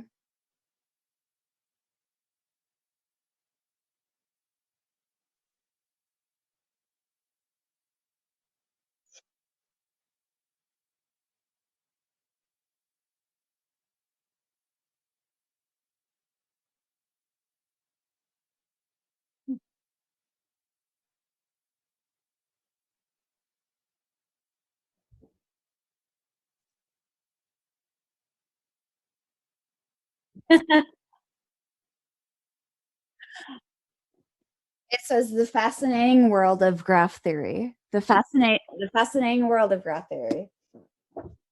Name a topic. I have it. What? Um, Arthur Benjamin Gary Churtrand Pingzing. I don't know. I have books. Um, Hold on. What do you mean by nothing? Clarify.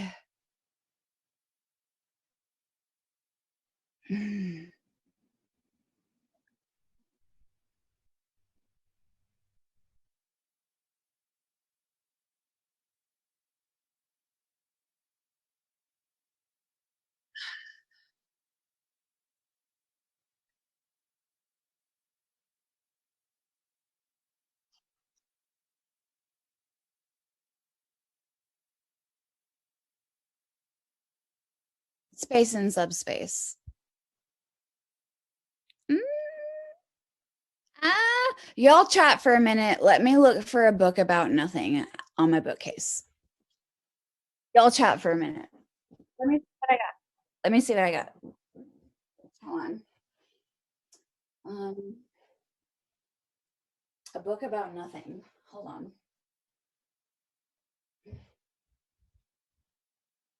No, don't put pressure on me. Chat without me. I'm looking.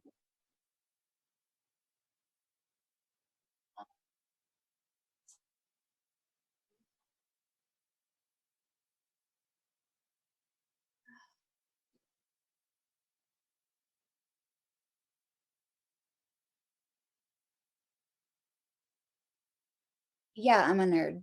Um, oh,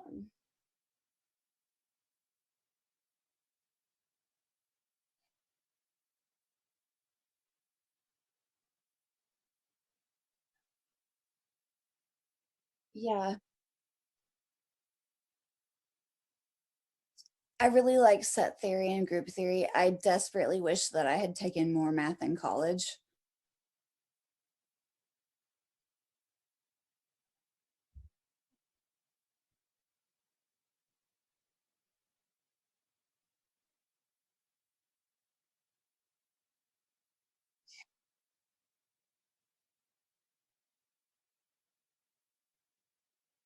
Okay, yeah.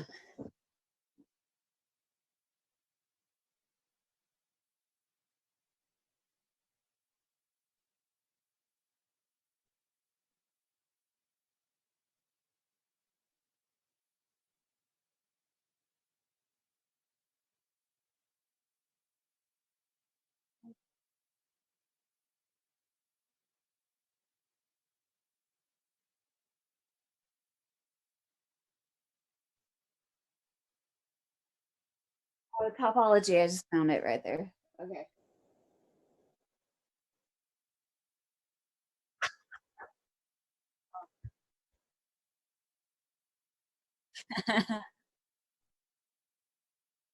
Um, okay. I found a book that I think represents nothing. Okay. Okay. I'm going to preface this with nothing, in my opinion, is equal to the equal probability distribution against all outcomes. Because if you have all outcomes, all possible outcomes are equally probable. That's basically nothing, man. All possible outcomes are equally probable. That's basically nothing. This is my book that I chose.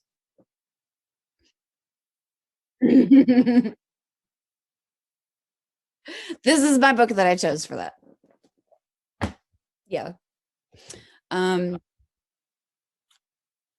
I came up with something. I had to. Um, so I came up with something. Randomness is the same as nothing. Is it not? It is. 0%. 0% slash 100% equals infinity equals nothing.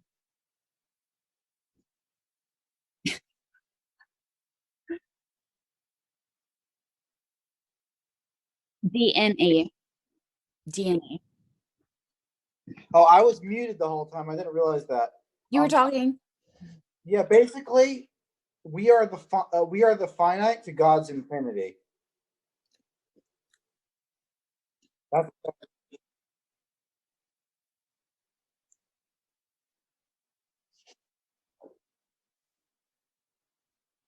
Space. Subspace.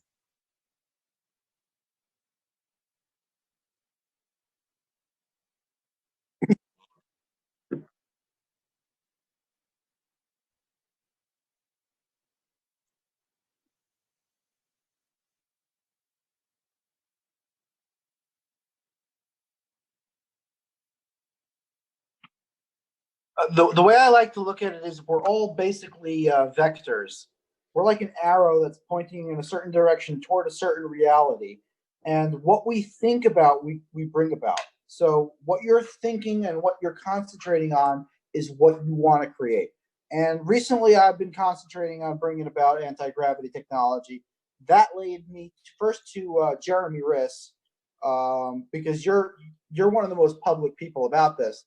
And through your videos, by going public, people actually posted in the comments. You haven't been reading all your comments because I found everything that I know about anti-gravity through the comments of your videos. Amy was a link to a video that she gave at Hal 5, and I got that through a response to a comment that I made on one of our videos. And and also the Alzapine experiment was also a comment on one of our videos.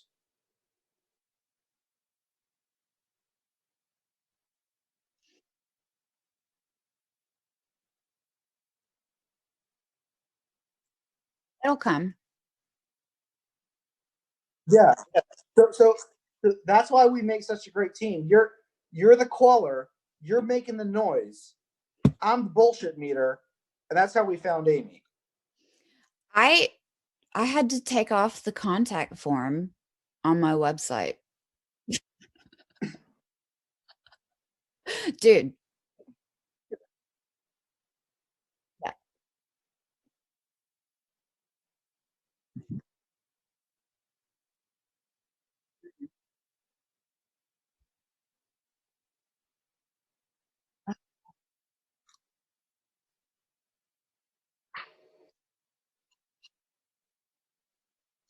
It's exciting. It's novel.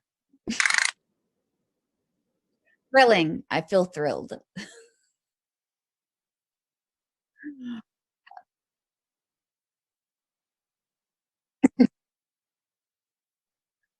Yes.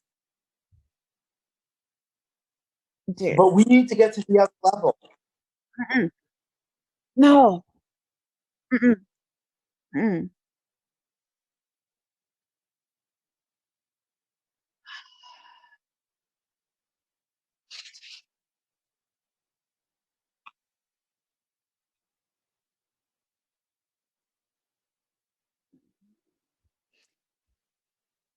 Here's my experience with that. My Hell 5 talk, it's the Huntsville, Alabama L5 Society. It's like the weirdest, like retired NASA, like they have spooky stories that about like weird shit, like UFOs and time travel and weird shit, like retired NASA, whatever, Marshall, Redstone, Huntsville. So I like that's my favorite party to crash. Like I love to crash a Hell 5 party. It's awesome because I show up. It's awesome. I show up. I'm the only woman there, and I'm less than 40. And the dudes lose their shit. They lose their shit, man. They lose their shit.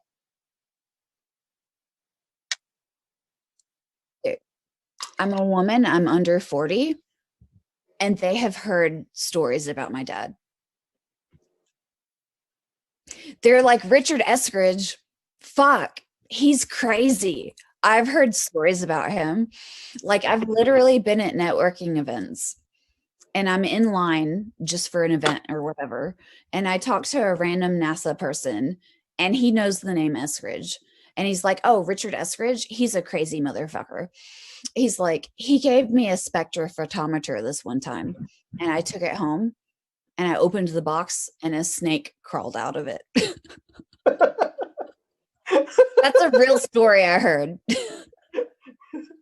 That's a real story. And like I go to these networking events and they're like, Richard Eskridge, you're Richard Eskridge's daughter. He's fucking crazy and he's fucking smart. But so I crash the Hell 5 parties all the time. And man, my contact form on my website is like you said, it filters for the quality people. Oops. The problem with that, it's mostly it is the majority of it is nation state motherfuckers. No one knows about you except the people who want to know. AKA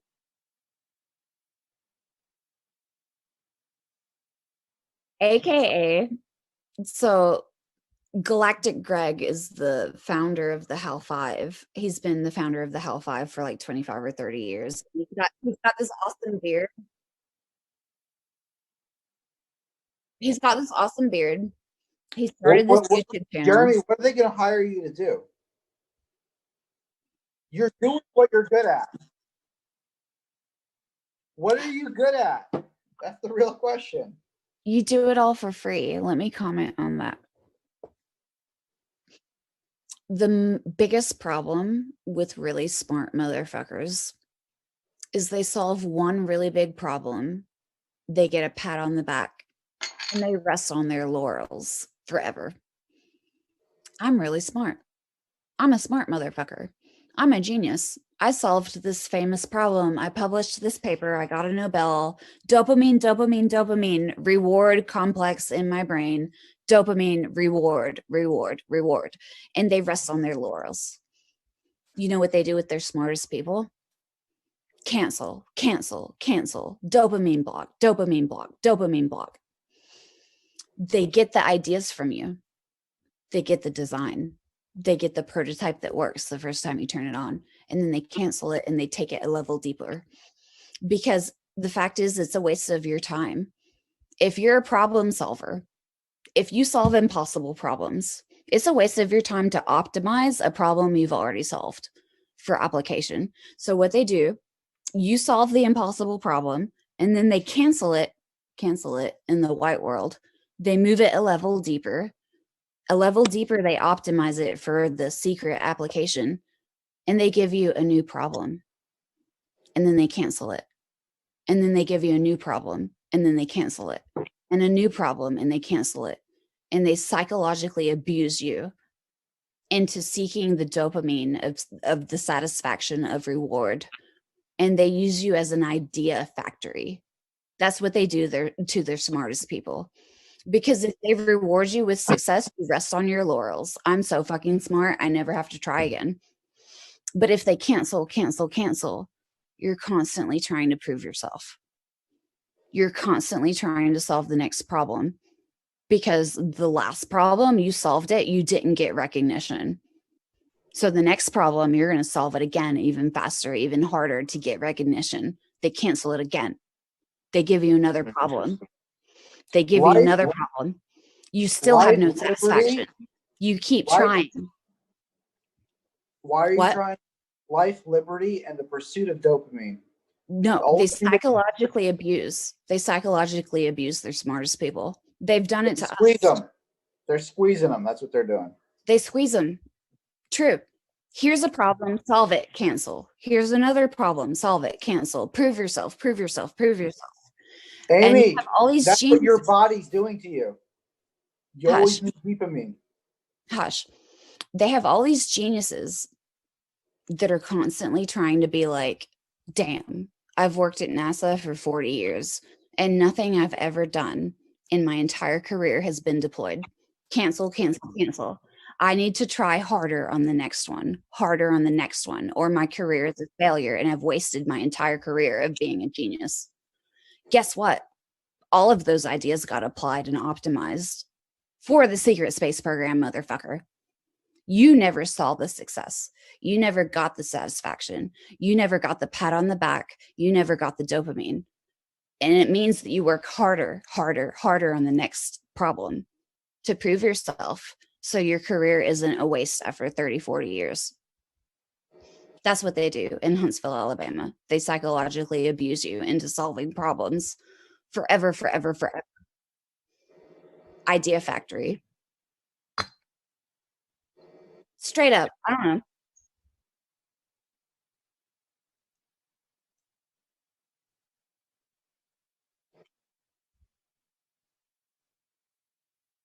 They abuse you. They really do. They withhold the satisfaction because it makes you solve the next problem better if you withhold the satisfaction. And what I learned, my first job was at 15 at the Weapons Sciences Directorate for AMRDEC. I did not apply for that job. I did a science fair project in piezoelectrics, and I got a call from the Army and they offered me a job at 15. I couldn't even drive.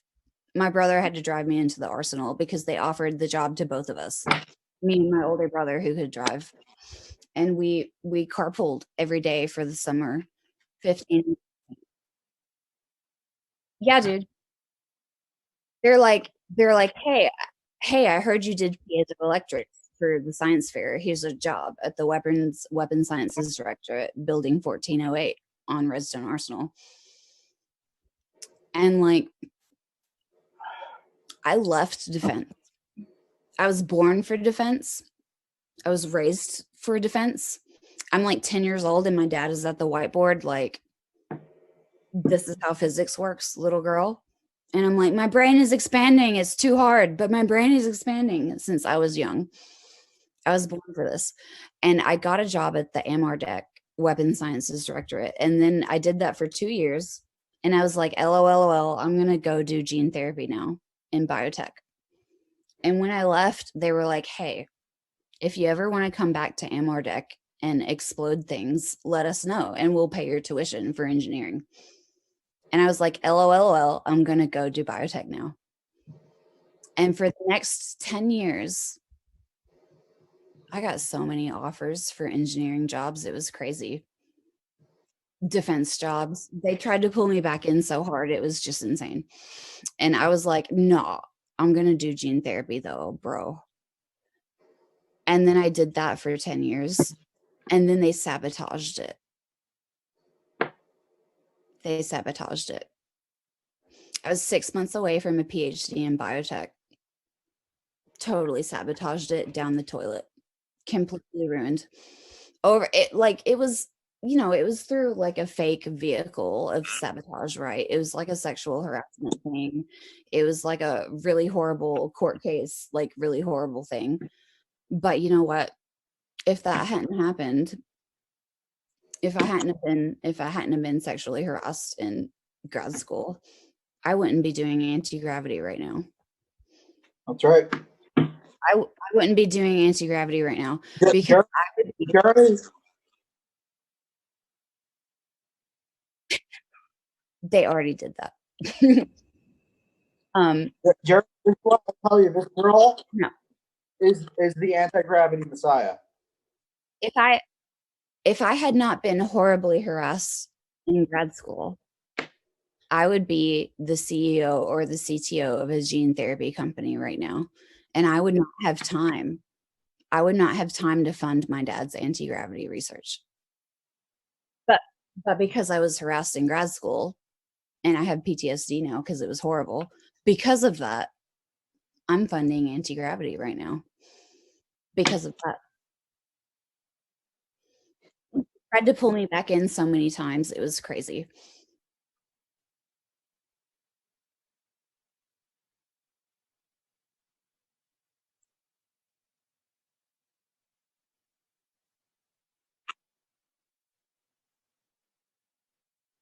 It's the biggest deal you've never heard of.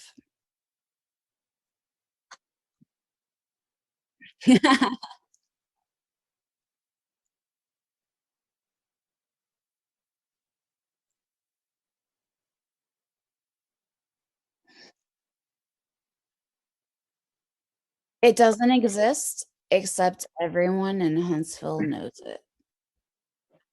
Everyone.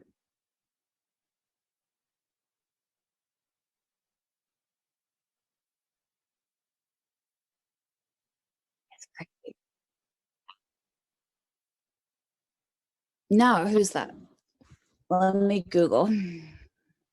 Who's that?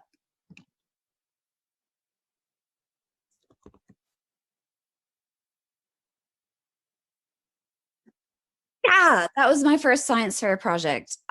My first science fair project was measuring the specific heat with a bomb calorimeter that I built. I'm sorry, go ahead.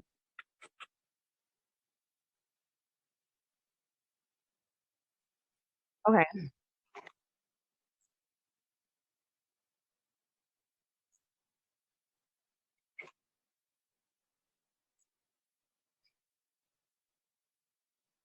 Okay. He received he received the Edward Teller Medal in 1995. I'm looking at his wiki right now.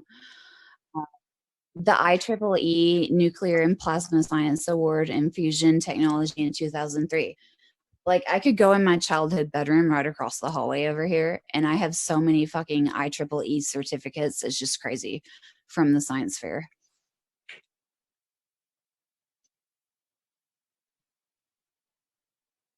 Carnegie Mellon.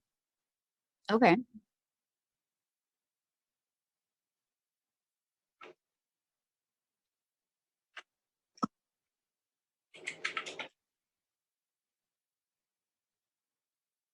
Yeah.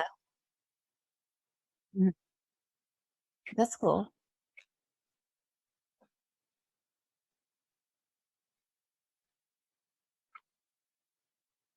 Okay.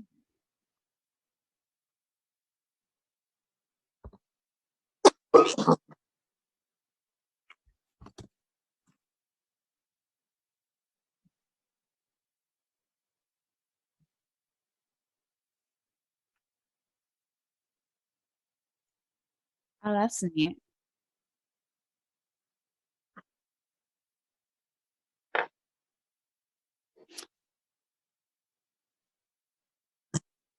Guys, So I'm gonna do a Sparks, little homework stuff. I just spoke to Brian Consoli of Alltest to try the Alzapine experiment. okay. May 28th. Would that work for you guys to do the experiments? Actually, also the night of Shavuot, which is Pentecost, when the Jews got the Torah from Mount Sinai. So I think it would be a perfect night to have to try the Okay. Alzapine experiment, high power here in Jersey. I'm looking at my calendar. Hold on. That's the Thursday, the 28th. What is this? I have something on the 27th. Let me. Okay. It's a I week have from a today. cyber. I have a cyber Huntsville luncheon about Chinese espionage on the 27th. But you know what? It's remote. It's remote. It's okay. I can travel.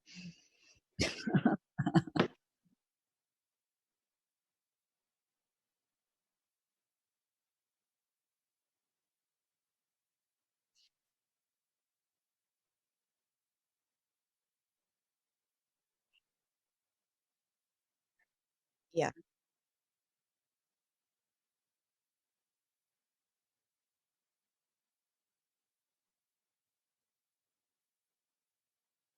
Yeah.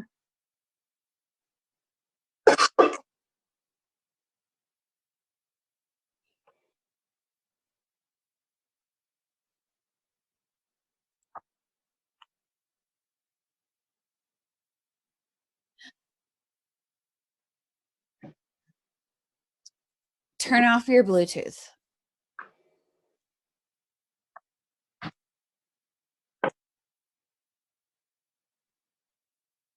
Turn off your Bluetooth.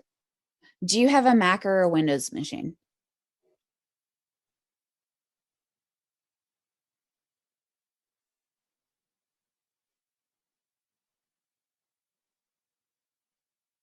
Okay.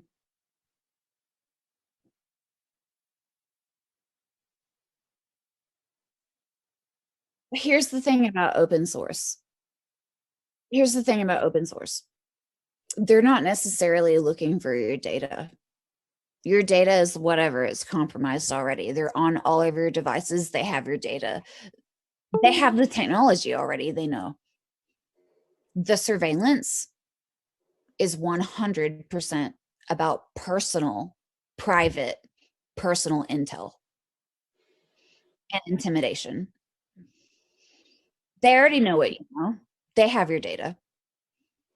Surveillance is to collect personal intel, as in your personal communications, your personal calendar, your personal email, your personal photos, etc., etc., etc. And the only reason to collect that is to use it against you. It's not about the data. They have the data. It's about intimidating.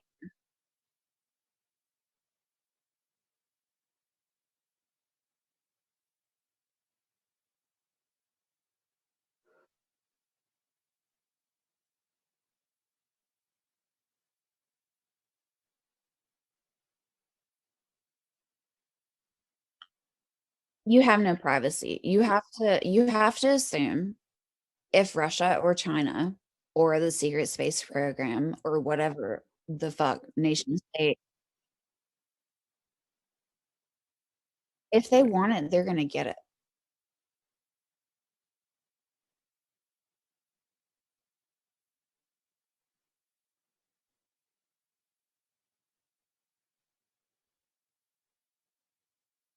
Pick, Pixar, it didn't happen.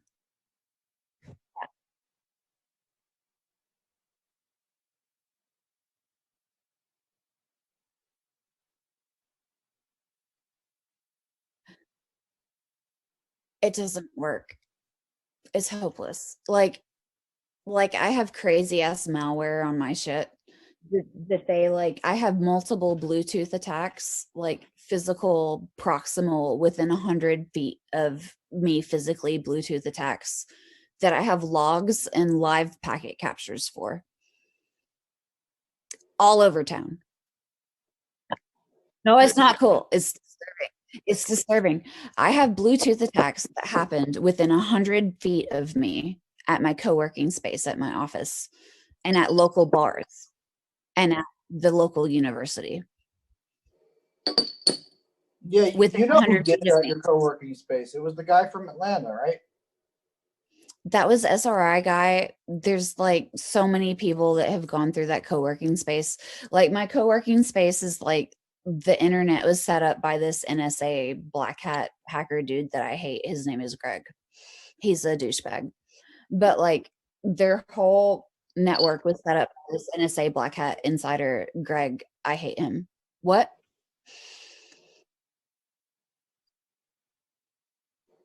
You know, Greg for the NSA Hack Miami. Miami. Mom man. Mob. M-O-B. Mob man. Greg. Greg. He's a douchebag.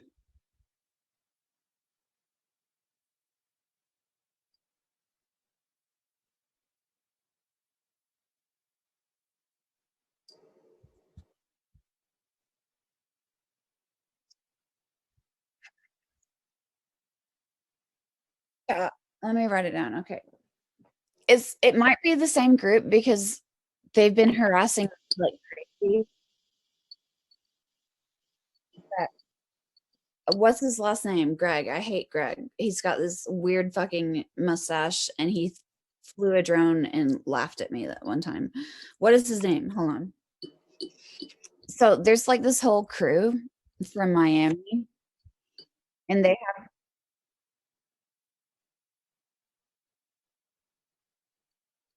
he's famous for like he invented the first rat remote access Trojan and like rat 6, rat 7 or something. Greg. What's his last name? I hate Greg.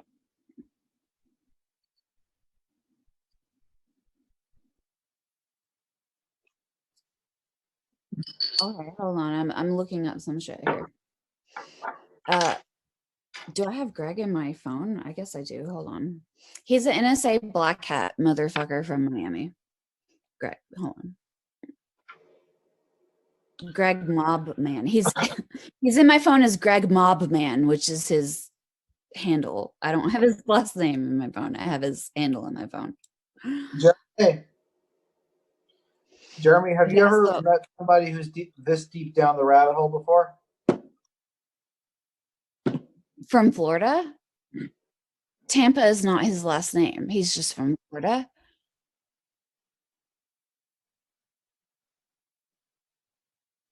This this is the Hack Miami crew.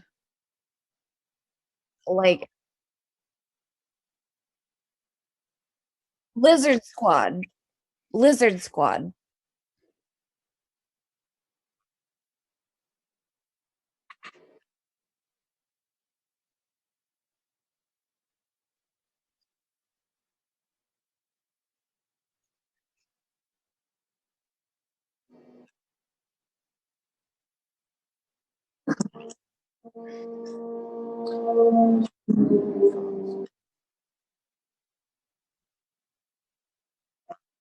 Hannes.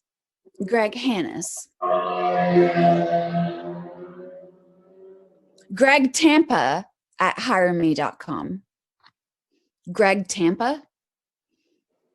Oh my God. Sub 7.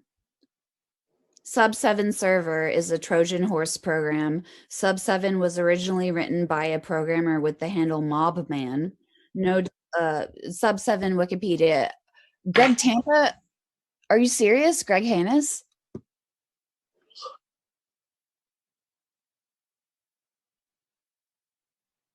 You said Tampa, didn't you?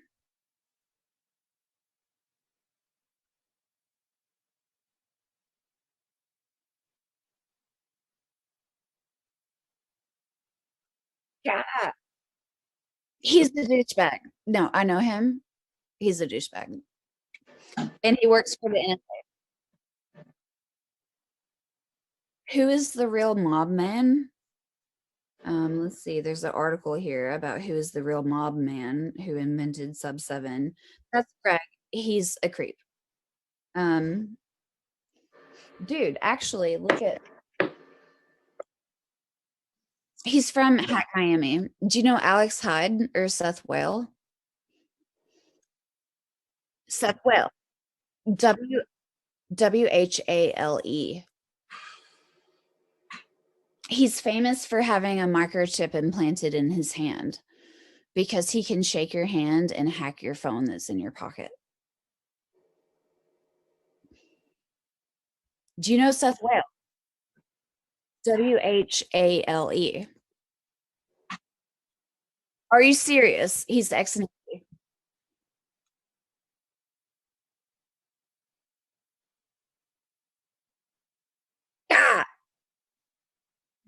Is he pudgy and blonde? Ah, yeah, Seth. I'm sorry. Yes, he sucks. He sucks. Go ahead.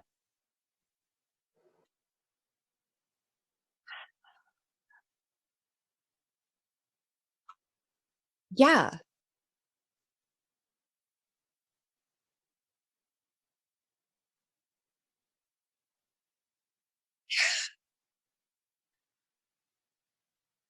God.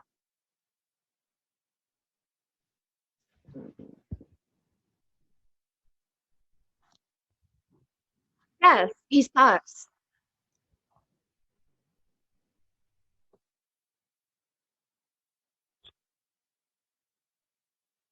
I'm about to send you a link for Seth Whale to see if it's the same guy. Oh, Seth Whale did my cyber for a while and he did a really fucking bad job because he was actually an inside spook. Seth Whale and Greg Hannis, aka Greg Tampa, were roommates here in Huntsville when I met them. And they were both from Hack Miami, from from Florida. And they were roommates and they hated each other when I first met them here in Huntsville.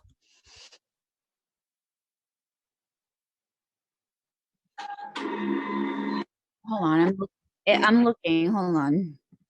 Maybe I got the H in the wrong spot. Seth Whale. He's a paper clipper. Seth. Oh my God. Here's this picture. Okay, I'm gonna send this to you. Hold on. God. If this is the same person, my brain is gonna explode because he's been a real jerk to me, dude. I could tell you stories about this dude, and he's a real jerk to me. Hold on. Let me send you. Type message here. Hold on. Paste. Shit, no, that's my dad's research gate. Why did it not update? That's the picture. Um, copy image. Here we go. Pudgy dude, blonde, blue-eyed because he's a paper clipper, motherfucker, Huntsville, whatever. Click on that. Those are NSA motherfuckers, and they fuck with you, and they're real jerks. Click on that. Are you serious?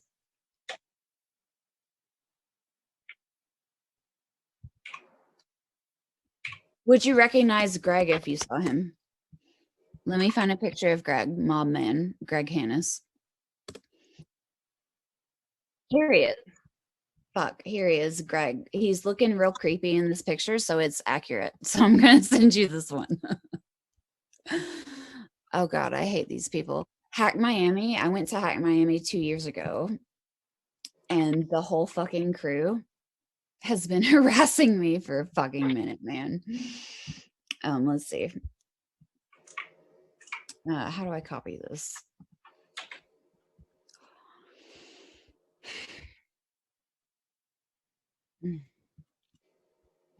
Yeah, so my co-working space, the network, the Wi-Fi network was set up by Greg, and he's a known NSA guy. And so is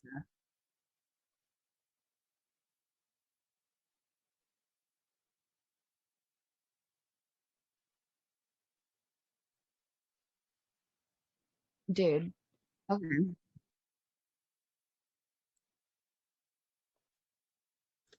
I have hackers on my ass all the time and I get real annoyed with them. And actually I have a bunch of passwords that in the clear text, it's like insulting the dick length of specific hackers with their names and shit.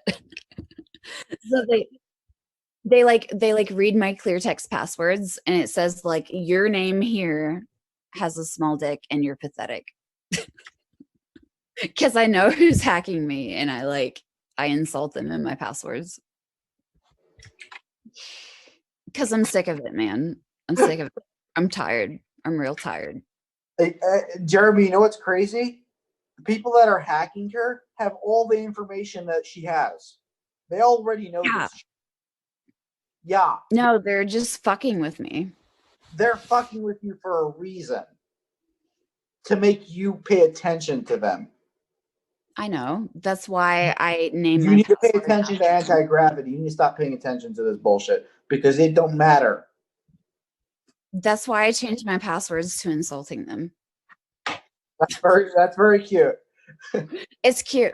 Like Okay. I have the code name of the hacker group. Like their public name is Lizard Squad.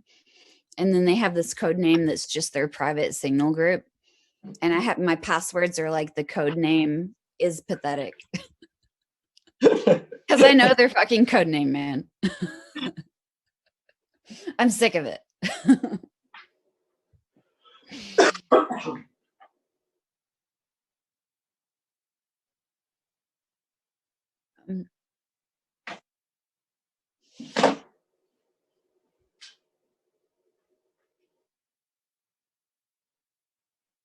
There's a Rolling Stones article about the Hack Miami group and about how they're black hat NSA motherfuckers. Let me see if I can find it. Alex Hyde is like their second in command. And then their top tier guy is this like weird rapper guy. Let's see, Hack Miami, NSA, Rolling Stone. Let's see if I can find this. Hackers courted by government for cybersecurity jobs. Yes, this is the correct article. Yeah, these guys ran my cyber for a while and they did a real bad job because that was the point. The point was to do a real bad job.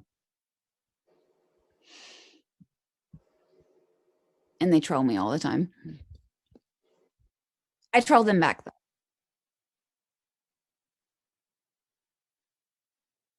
I'm so sorry.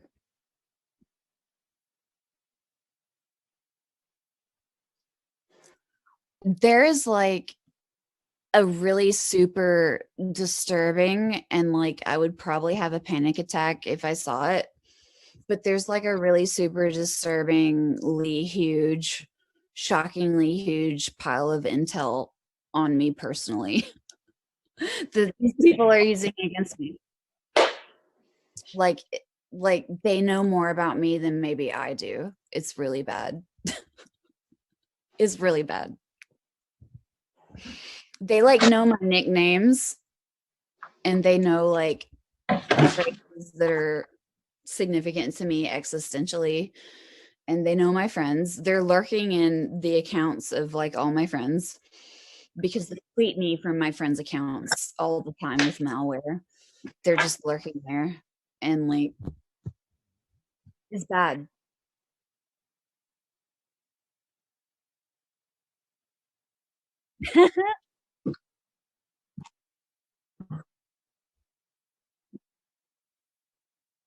You should thoroughly understand the situation before you step into it because I I like dove headfirst into the rabbit hole and I will admit I did it on purpose. I did. I did. I totally did. I dove into the rabbit hole headfirst 100% on purpose. Did I understand what I was doing? Absolutely not.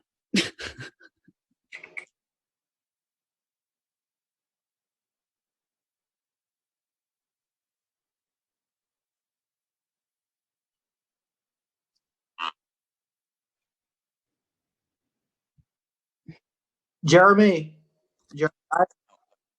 Jeremy, I think it's been destined that Amy Eskridge be the one who pulls the final string on anti-gravity. Even if It's I hilarious discover it in my actually. lab, even if I discover it in my lab, I think she's the one who needs to do it just because of her birthright, because of her situation, and because that's what a lot of people already believe. That's why I went on your show a couple weeks ago and said, I know who it is. There is a fucking anti-gravity messiah, and I know her name. Yeah. You didn't believe me, also. You should be. What do you think now?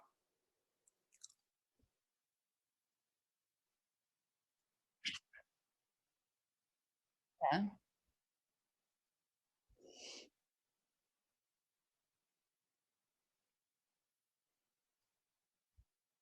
So like here's an example. So like my girlfriends that I've known since I was like 8 years old, like they're 32 now, like I am, right?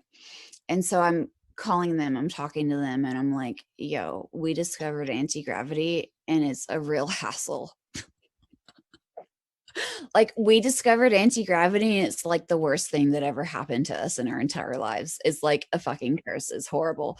Like we discovered anti-gravity and our lives went to shit and people started sabotaging us and it's a harassment, threat. It's awful.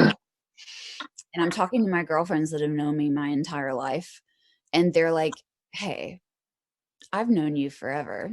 I grew up like visiting your house and slumber partying at your house and like listening to your dad rant, whatever, etc." And they're like, "Hey, if anti-gravity were to be discovered, it would be in Huntsville. And if someone in Huntsville discovered anti-gravity, it would be your fucking family." It would be your fucking it would be the Eskridges.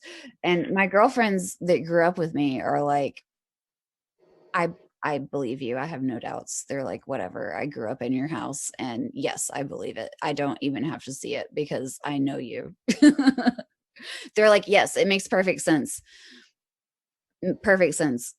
Natural evolution, fact, reality. Yes. They're like, I don't have to see it. I believe you. So like that's where I'm coming from here. It's obvious to everyone around me and my family's in like total denial. My family's in total denial and we're like, so I hired this new cybersecurity company and it's run by the former CIO of Northrop Grumman. I was referred to him for a reason. And he's like, "Hey, I've been spending 35 years in counter espionage, specifically for the Navy, specifically for advanced propulsion. And I was the chief information officer for Northrop Grumman." And I was like, "Okay, I'm going to tell you a series of really crazy ass stories. And can you please reserve judgment until the end?" And I told him a bunch of stories about like electronic and physical surveillance and stalking and like weird ass death and sexual threats and shit. And I got to the end and I was like, "Okay, I'm ready. Tell me I'm crazy. I'm here. I'm ready. I'm insane. Tell me I'm sane. I'm ready for it. Tell me." And this guy was like, "I wish I could tell you that you were insane, but you're totally not."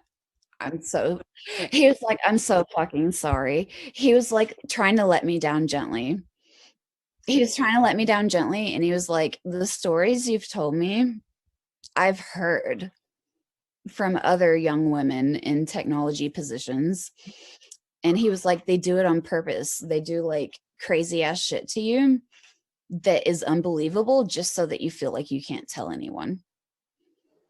And they pose as like agents My from their own my government." trick is that I tell everyone, and I by do telling too, but everyone, like you protect yourself.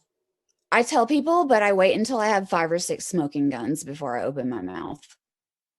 But like this guy was like, "I'm so fucking sorry." He was like letting me down gently. He was like, "I've heard these stories before from other young women." He was like, "There's the DVD Blu-ray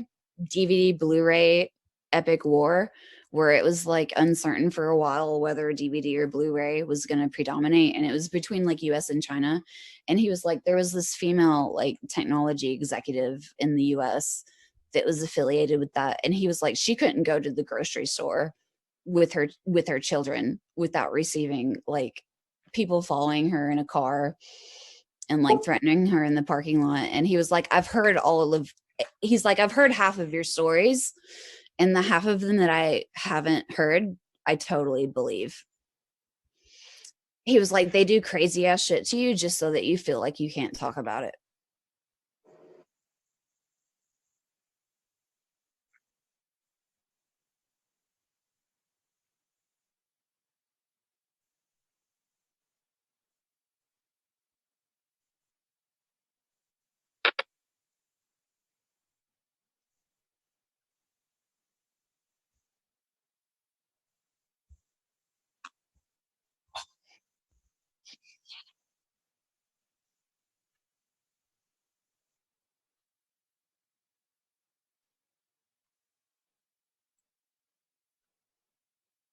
It's really bad because like I love to work at bars by myself. Like my most productive zone is to go to a bar by myself and sit there with my laptop and drink beer with my headphones in and get a shit ton done. I can't do that anymore. Amy, I got a I freaking can't do bar it across the anymore. street. Hmm? I got a bar across the street from my lab. Right here. I Here, I'm stopped I stopped that habit because I can't go to a bar by myself in the past 12 months ever without weird ass shit happening. Weird ass shit. Amy, look, that's See it. right across from my I office. can't go there. Don't even show it to me. I can't go there. You can go there. I know the I can't. bartender. That's the safest option. Like I've been roofied multiple times. Like my extended team has been roofied multiple times. Like it's a fucking roofie party over here. It's a roofie party. I Oh, have tell him about the guy who offered you one or two. I can't, yeah. So I don't go to bars by myself anymore, even though it's my most productive zone. Because in the past 12 months, if I sit down at a bar by myself, some dude will come, like some 50-year-old dude will come and sit next to me and turn to me and say, "Do you want one roofie in your drink or two?" I'm like, okay. And then he'll like drop buzzwords that are relevant to my life. And I'll be like, I'm getting the fuck out of here. And then sometimes I just end up like twice now, three times. It's like I'm really fucking drunk. I shouldn't be this drunk. I didn't drink enough to be this drunk. What's happening? What's happening? Why am I so messed up?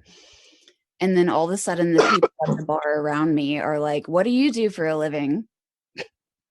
Tell us. Do you work for the government? What do you do? You're sitting there at your laptop. It looks cool. Tell us what you're doing." And I'm like, "Hey, you didn't ask me that until I suddenly was disoriented, until I came back from the bathroom, finished my beer, and was disoriented and super fucking more drunk than I should have been." Like, it's crazy.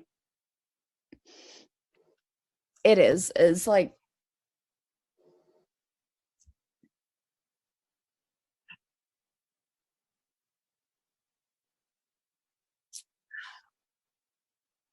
yes, they do that.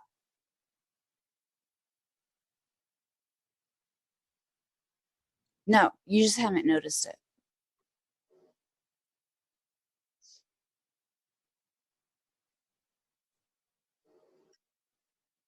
Well, maybe maybe you haven't had it happen then because surveillance is 50% about collecting the intel.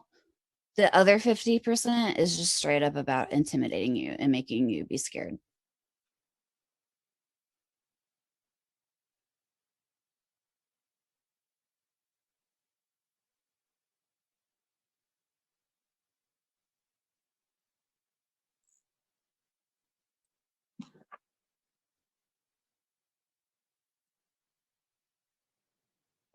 Jeremy, I just sent you over basically a whole conversation I had with these Space Falcon camp flyers.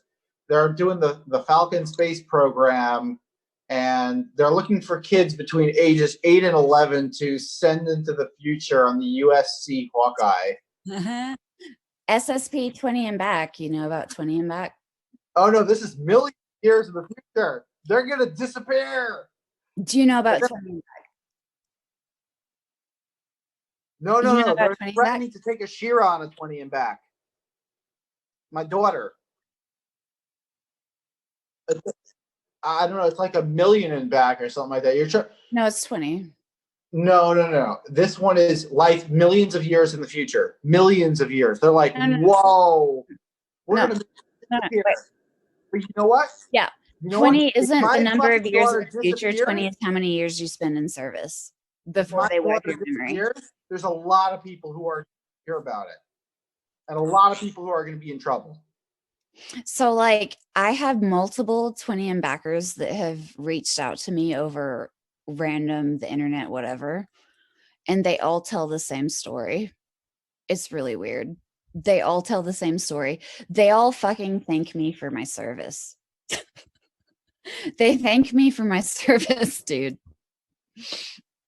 They thank me for my service for one specific thing, and it's always the same. They thank me for creating the 3D holographic med pod. They're like, "Hey, we're really, really glad that you invented the 3D holographic med pod." And I'm like, "I haven't done You're that going to yet." work And with they're like, "We know." Jeremiah on that because Jeremiah is working on something very similar. Yeah. I mean, it's much more crude. And we actually had a phone conversation with Jeremiah, and he showed her one of the first prototypes, I believe, of her med pod. I already know how I'm going to build the med pod, and I knew how I was going to build the med pod before they thanked me for my service. And then they thanked me for my service, and I was like, fuck you. Fuck you. Stop fucking with me. This is crazy. But like, why did they tell the same story? And there's like 3 or 4 or 5 of them, and they're all like med pod. Like, why are there 5 of you saying med pod? I'm confused. I'm confused.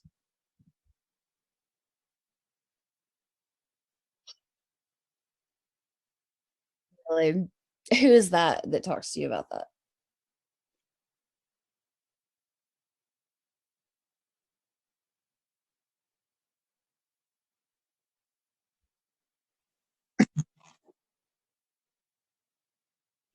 Okay. Oh yeah, I know him.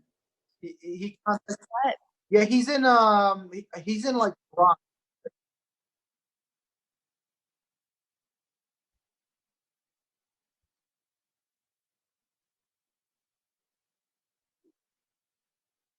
He's always messaging me. Really? Carlos, I know him.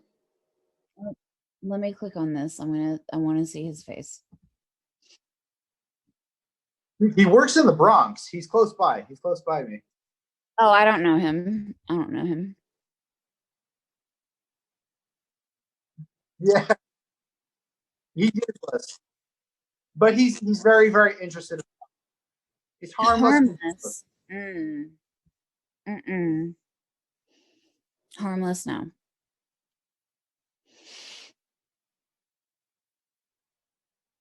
I stopped talking to my 20M backers. I got creeped out.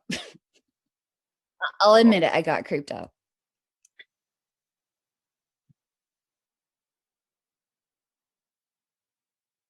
Jeremy, Amy thinks she had boyfriends that were her handlers. No, for fucking sure. It's sort of rapey after the fact. When you figure it out after the fact, in retrospect, you're like, that was rape.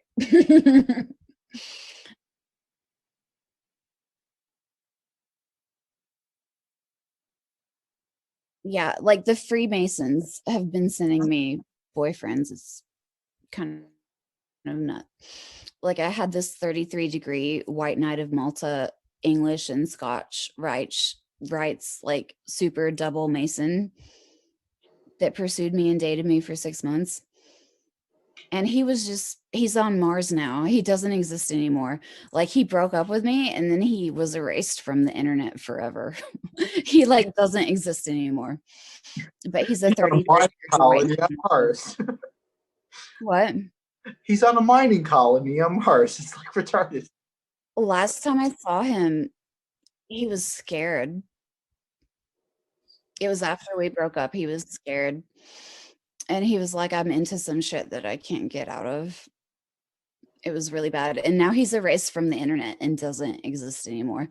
Like his Facebook is gone. His LinkedIn hasn't been updated in 2 years. I have a background checking service where I can find phone numbers and addresses for anyone. And he has no phone numbers or addresses for the past 2 years because he disappeared and went to Mars. Or he's dead. He got erased.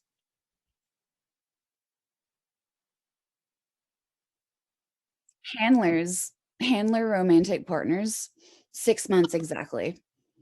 They ghost you at 6 months exactly. It never lasts longer than 6 months because they like get attached to you and they make So, like mistakes. protocol, you said a 6-month protocol. 6 months protocol, because after that, like they're telling you I love you and shit like that, and they're lying. But after 6 months, they're not lying anymore and they're attached. And then they rotate them out. And the person they rotate in has existed in your life for at least 6 months to 12 months because they line them up like fucking well ahead of time. Like there's always one like 6 months breakup, and then there's one that's been in the queue for over 12 months. And then 6 months breakup, and then there's one that's been in the queue.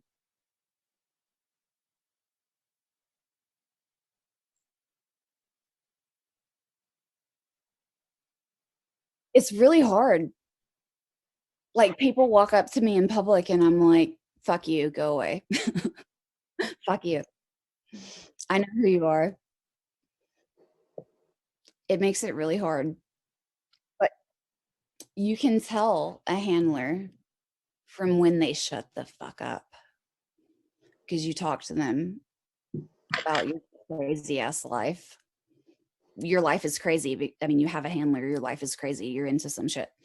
And you talk to them because they're your significant other. You talk to them about shit. And they talk back because they're faking. And you can tell they're a handler by when they shut the fuck up about shit they can't talk about.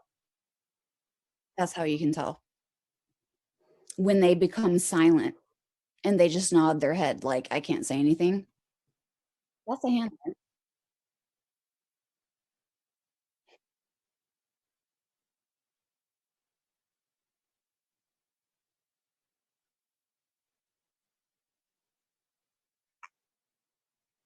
No, that's a handler. Also, handlers they'll offer you money that never happens. It's a carrot on a stick. It's a carrot on a stick to engage you in conversation about your technology by offering you money that they had no intent on ever giving you. Yeah.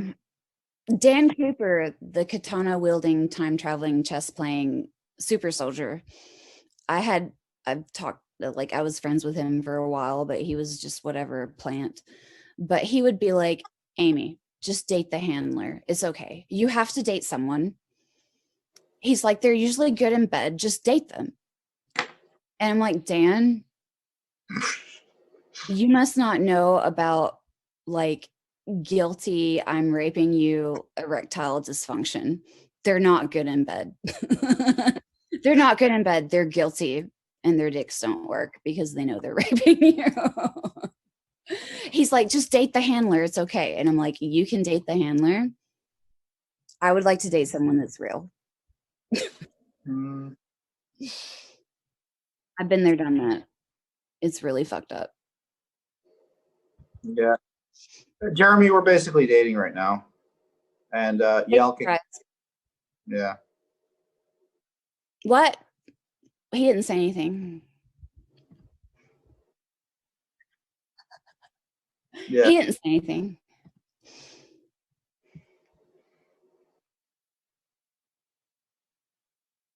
She fucking filed a restraining order and I filed for divorce. It's over. I was like, I need a partner that's down the rabbit hole because anyone else is going to think I'm just insane. I need someone that's like an insider down the rabbit hole and back, like fucked down the rabbit hole and back insider, because anyone else is like, you should go to the insane asylum. I've been I've been to the insane asylum too. That's like that's a special entryway at the bottom of the rabbit hole. Oh, dude, it's so bad. It's a sharp left at the bottom. You try to date a normie. Try dating a normie. It doesn't work. It doesn't work. Oh man, it's so hard. They just look at you sideways like, I know you're schizophrenic. And you're like, this is my life. This is my life. This is real. And they're like, yeah.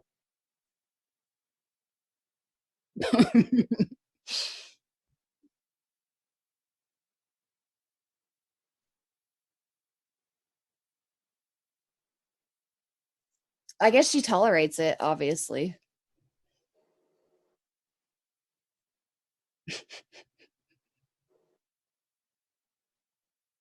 Yeah, I gave up on the normies because they're like, my mother thinks you're crazy. And it's like, your mother doesn't know about the secret space program. Fuck.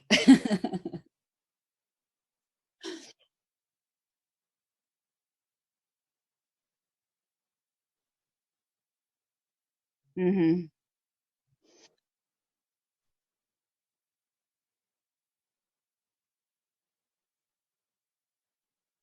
It's so bad. Have you ever talked to a group that claims to be the anti cabal?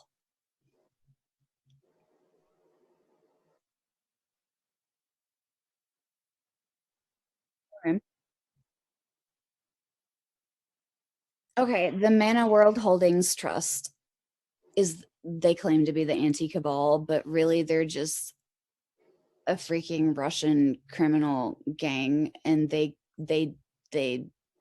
collect intel basically on scientists, and they like email you and they're like, hey, we're the anti cabal, and we're in a like outside nation state banking jurisdiction, and we have all the gold from the crusades, and we would like to fund you for $100 million.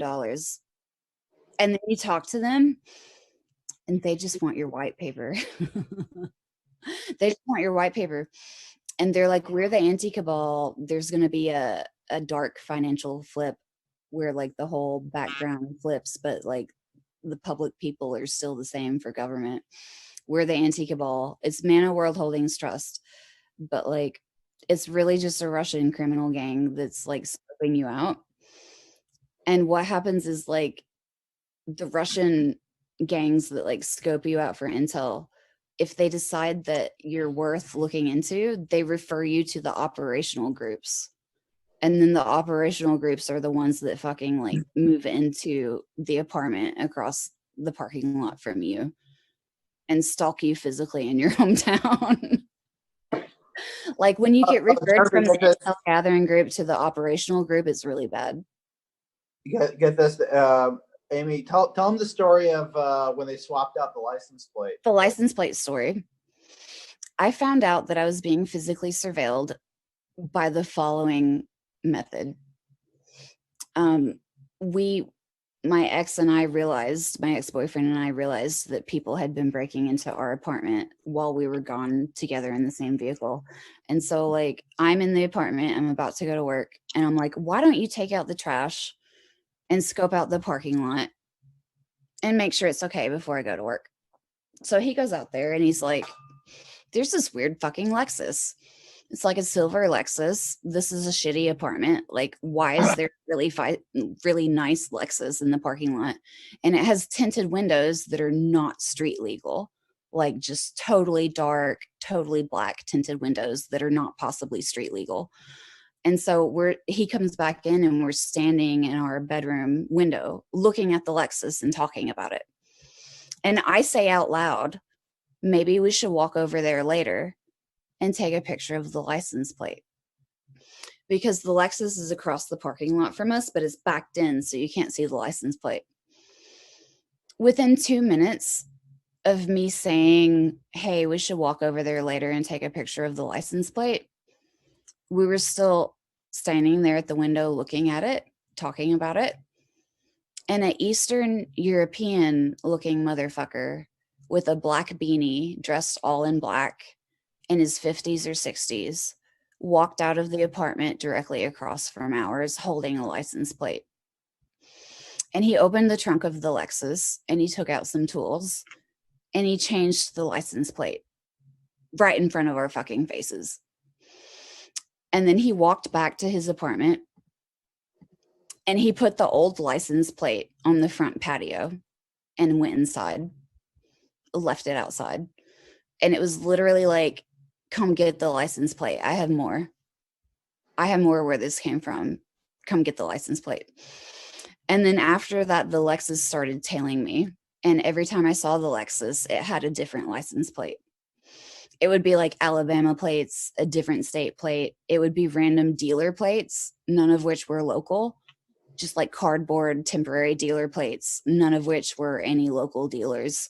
Every time I saw it, it was different plates. It would follow me to the gas station to go get beer. I would go get beer at the gas station, and that Lexus follows me.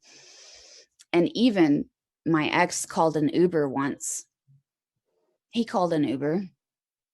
The Lexus pulled out from the spot across the parking lot from our apartment, drove over to our apartment, and said, "Hey, I'm your Uber here to pick you up." The license matched in the Uber app, but they didn't have an Uber sticker or a Lyft sticker.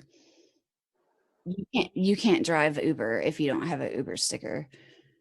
He pulled out of his spot. He pulled out of his spot across from our apartment where he lived and drove over there to pick him up and said, "Hey, I'm your Uber here to pick you up." They changed the license plate right in front of our face. Like 60 seconds after I said, "Hey, we should go take a picture of that license plate." And they leave it on the patio, like, "Take it. We have more. Just take it."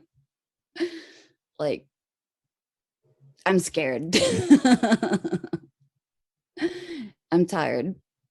I'm real tired. I need to disclose soon, man.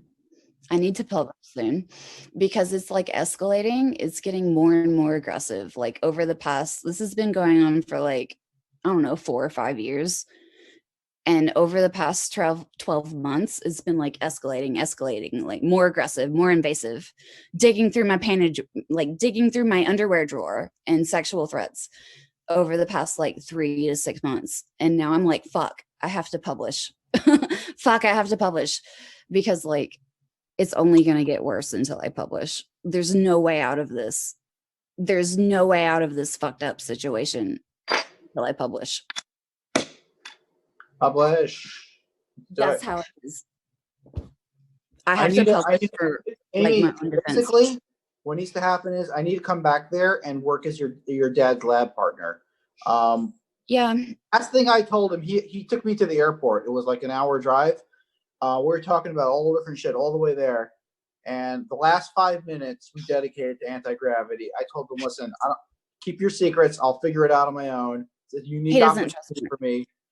But if we want to work together, I need to sign an NDA and you need to sign a DA. And then he looked at me, he's like, "What's a DA?" I said, "A disclosure agreement." I'm really going to have to work on him to publish because he's like I'm scared because they're like, "I'm gonna rape you," but he's like scared even though he hasn't received any direct threats. I think I can work on him pretty well. I think I can work with him in the lab and work on him pretty well. I had a very tight connection with him. When we were talking about that shit with the neutron beam, yeah, the idea formed in my head within seconds. It was like insane.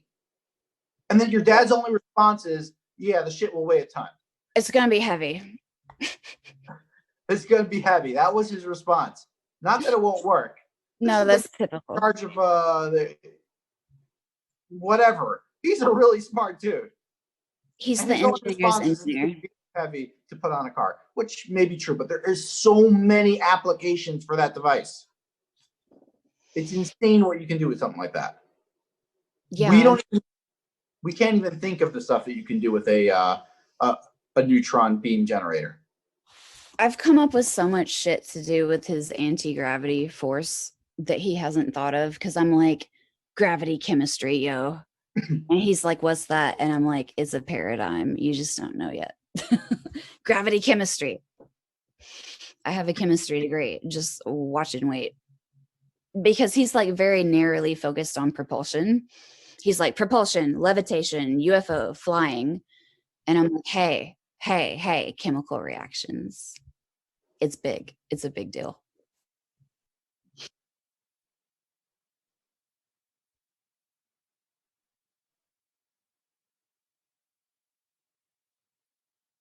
Imagine like breaking a covalent bond without high temperature and high pressure cheaply for low energy. You don't have to boil something. You don't have to put it at high pressure. High pressure and high temperature is dangerous. Low energy, low pressure, room temperature, break a covalent bond. That sounds like John Hutchison, though. He was telekinetic though. He didn't have any science. I'm not so sure about. I don't trust Hal put up for shit. Hal says he's telekinetic. I heard it from his face. Yeah, and Hal, you know who Hal really Hal's a is? liar though. Hal is the doctor from Stranger Things who like will torture little alien kids. No, he is. Get all the juice out of their brain. And Hal is actually extremely evil. Yes. No, I've met the man. He's extremely evil. He's very quiet. He listens more than he talks. But you can tease things out of him, but it's only what he wants you to tease out of him. He's like a nice old grandpa. Like you talk to him and he's like quiet and sweet and gentle, like a nice old grandpa, but he's evil as fuck.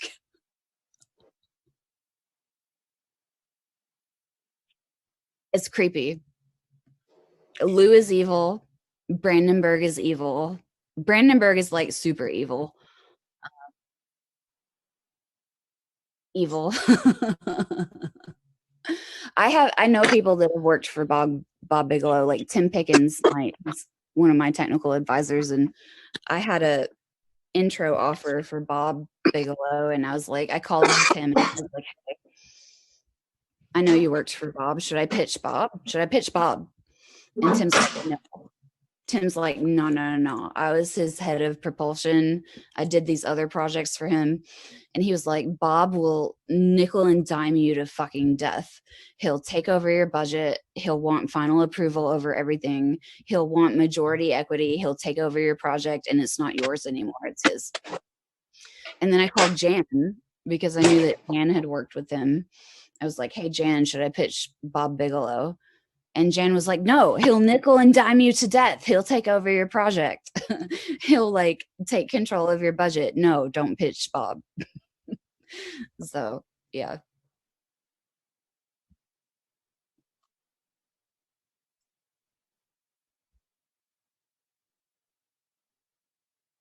I'm setting up my. No, we can go. I need to go to bed, and I spilled my guts enough already.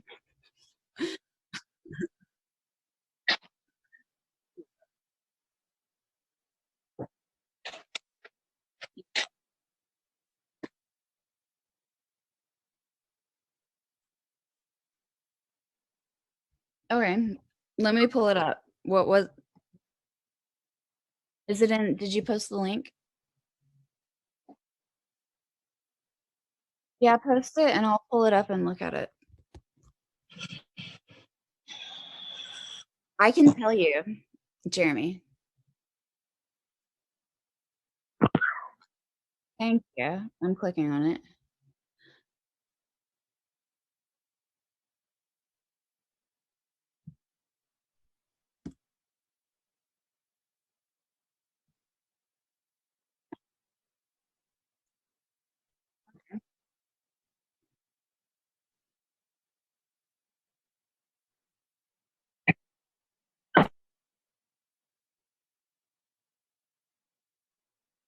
Okay.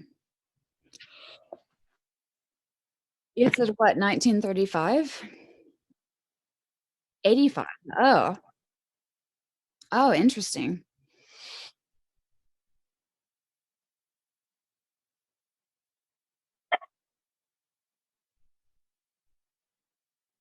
Okay.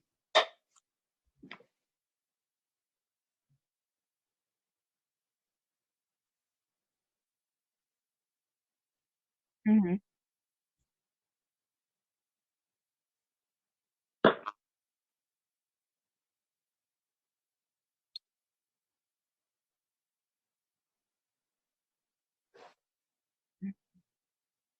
Oh,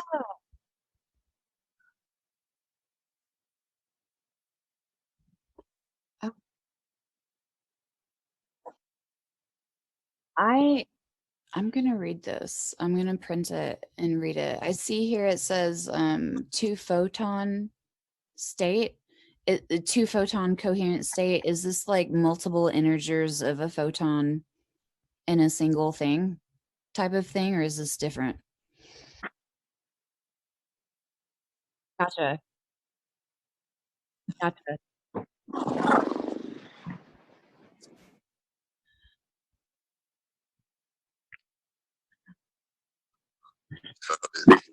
Ooh. I'm scrolling through it right now. I'm gonna print it and read it more thoroughly Guys, later. I think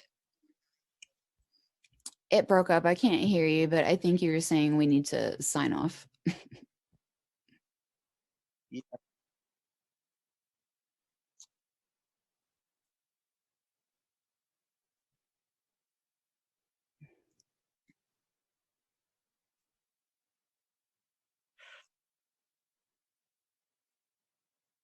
Yeah. Okay.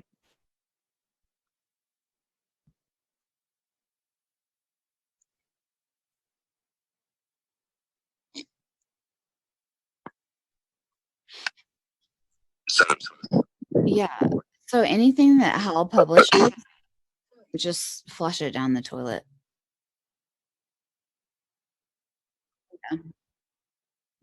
don't do Yeah, not I've flush it down the communicated with toilet. him You'll on cause. LinkedIn.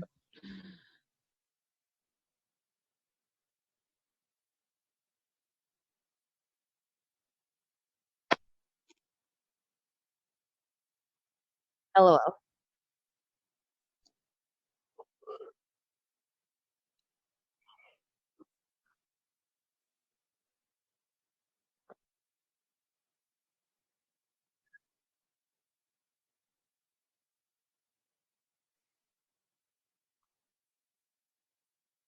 Who hasn't worked for the CIA? I'm sorry. I haven't either, but fuck, they send me people all the time. Like he's not the only one.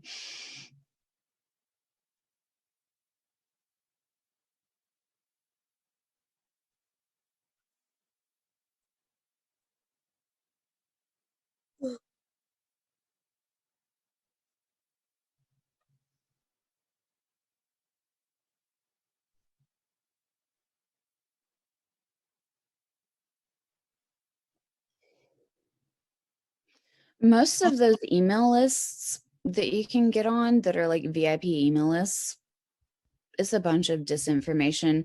And also, if you right click and say copy link, and if you go to virustotal.com and you paste the URL in that search bar, most of them are malicious IPs. The link, the vast majority of them. I wouldn't.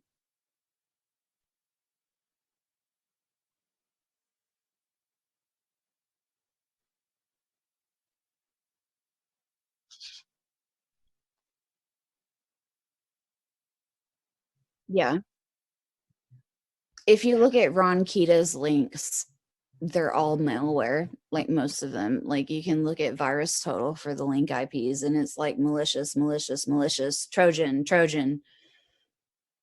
I just use Ron Kita as a reference to find other people like Brandenburg or whatever's email that I wanted. I can just look at Space his CC Ranger at list. Gmail. Space Ranger something at Yeah, Gmail. Brandenburg. Space Ranger. yeah, but if you want to find somebody's email that you don't know, you just go to Ron Kita's list and you can look in the CC list. And you'll Everybody's on there. I like actually I thought that might be a fake email list for a while. I was like, I think this is fake. Oh, But no, I it's not. have like I verified a bunch of the email addresses because I had Hal's personal email address, I had Brandenburg's personal email address, I had several, and so I checked. And those are the correct addresses.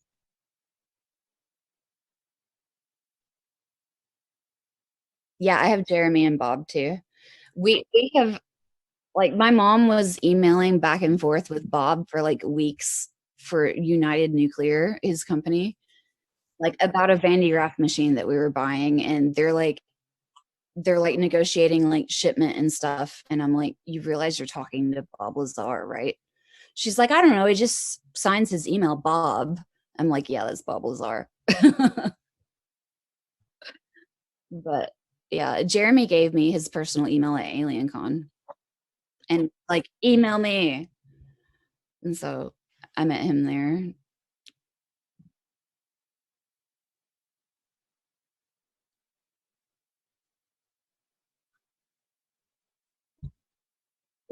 Jeremy was basically like, call me when you can show me something that I can film. And I have something he can film, but I want to finish the next one that's better for him to film. And so it's kind of like I'm breaking the rules if I contact him without saying, hey, come down here and film. Because he was like, I'm going to bring George Knapp and blah, blah, blah, and we'll film. But Lou said the same thing. Lou was like, oh, we're filming the second season of the TTSA show on the History Channel, and we'll come do an episode about Huntsville. Like, I want to bring Tom DeLonge and Steve Justice and Hal and blah, blah, blah people to your house.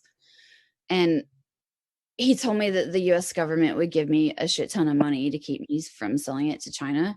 And so I called him and I'm like, can you refer me to an active US Army general, please, to talk about this transaction? And he was like, radio silence. Like, I asked him to refer me to active military, and that killed the conversation. But yeah, they fuck with me. I'm tired of it. I troll them all the time. Correct. Correct. Lou Okay, never guys, liked let's get down to business. Okay, what do we do from here? Are we contacting Stephen Greer to make a documentary? Like, what's the next step to actually make this happen?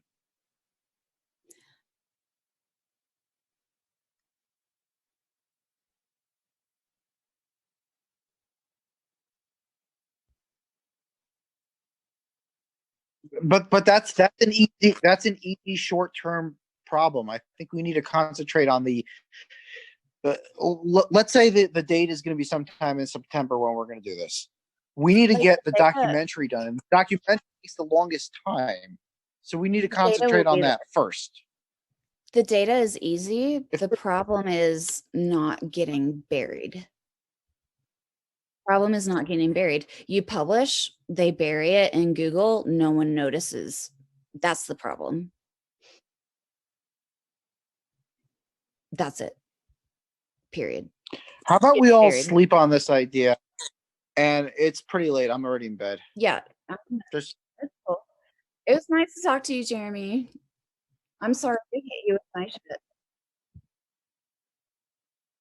Yeah.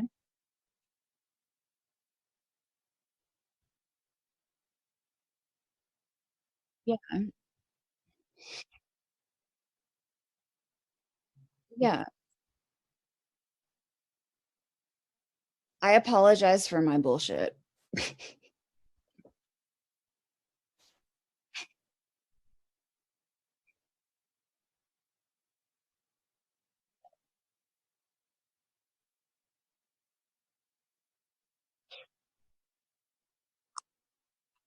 Yeah.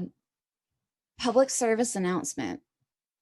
If you go to a bar, never, ever, ever leave a drink and go to the bathroom and then come back and drink it. If you're going to the bathroom, finish your drink, get a new one when you come back. Public service announcement. That's all I have to say.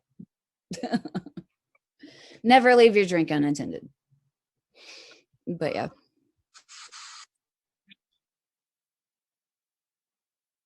I know. I just can't go. Guys, there's a bar across the street. Come to the lab. We'll meet at the bar, okay? I know the tender. He's my neighbor. Trusted party. Okay. Yeah.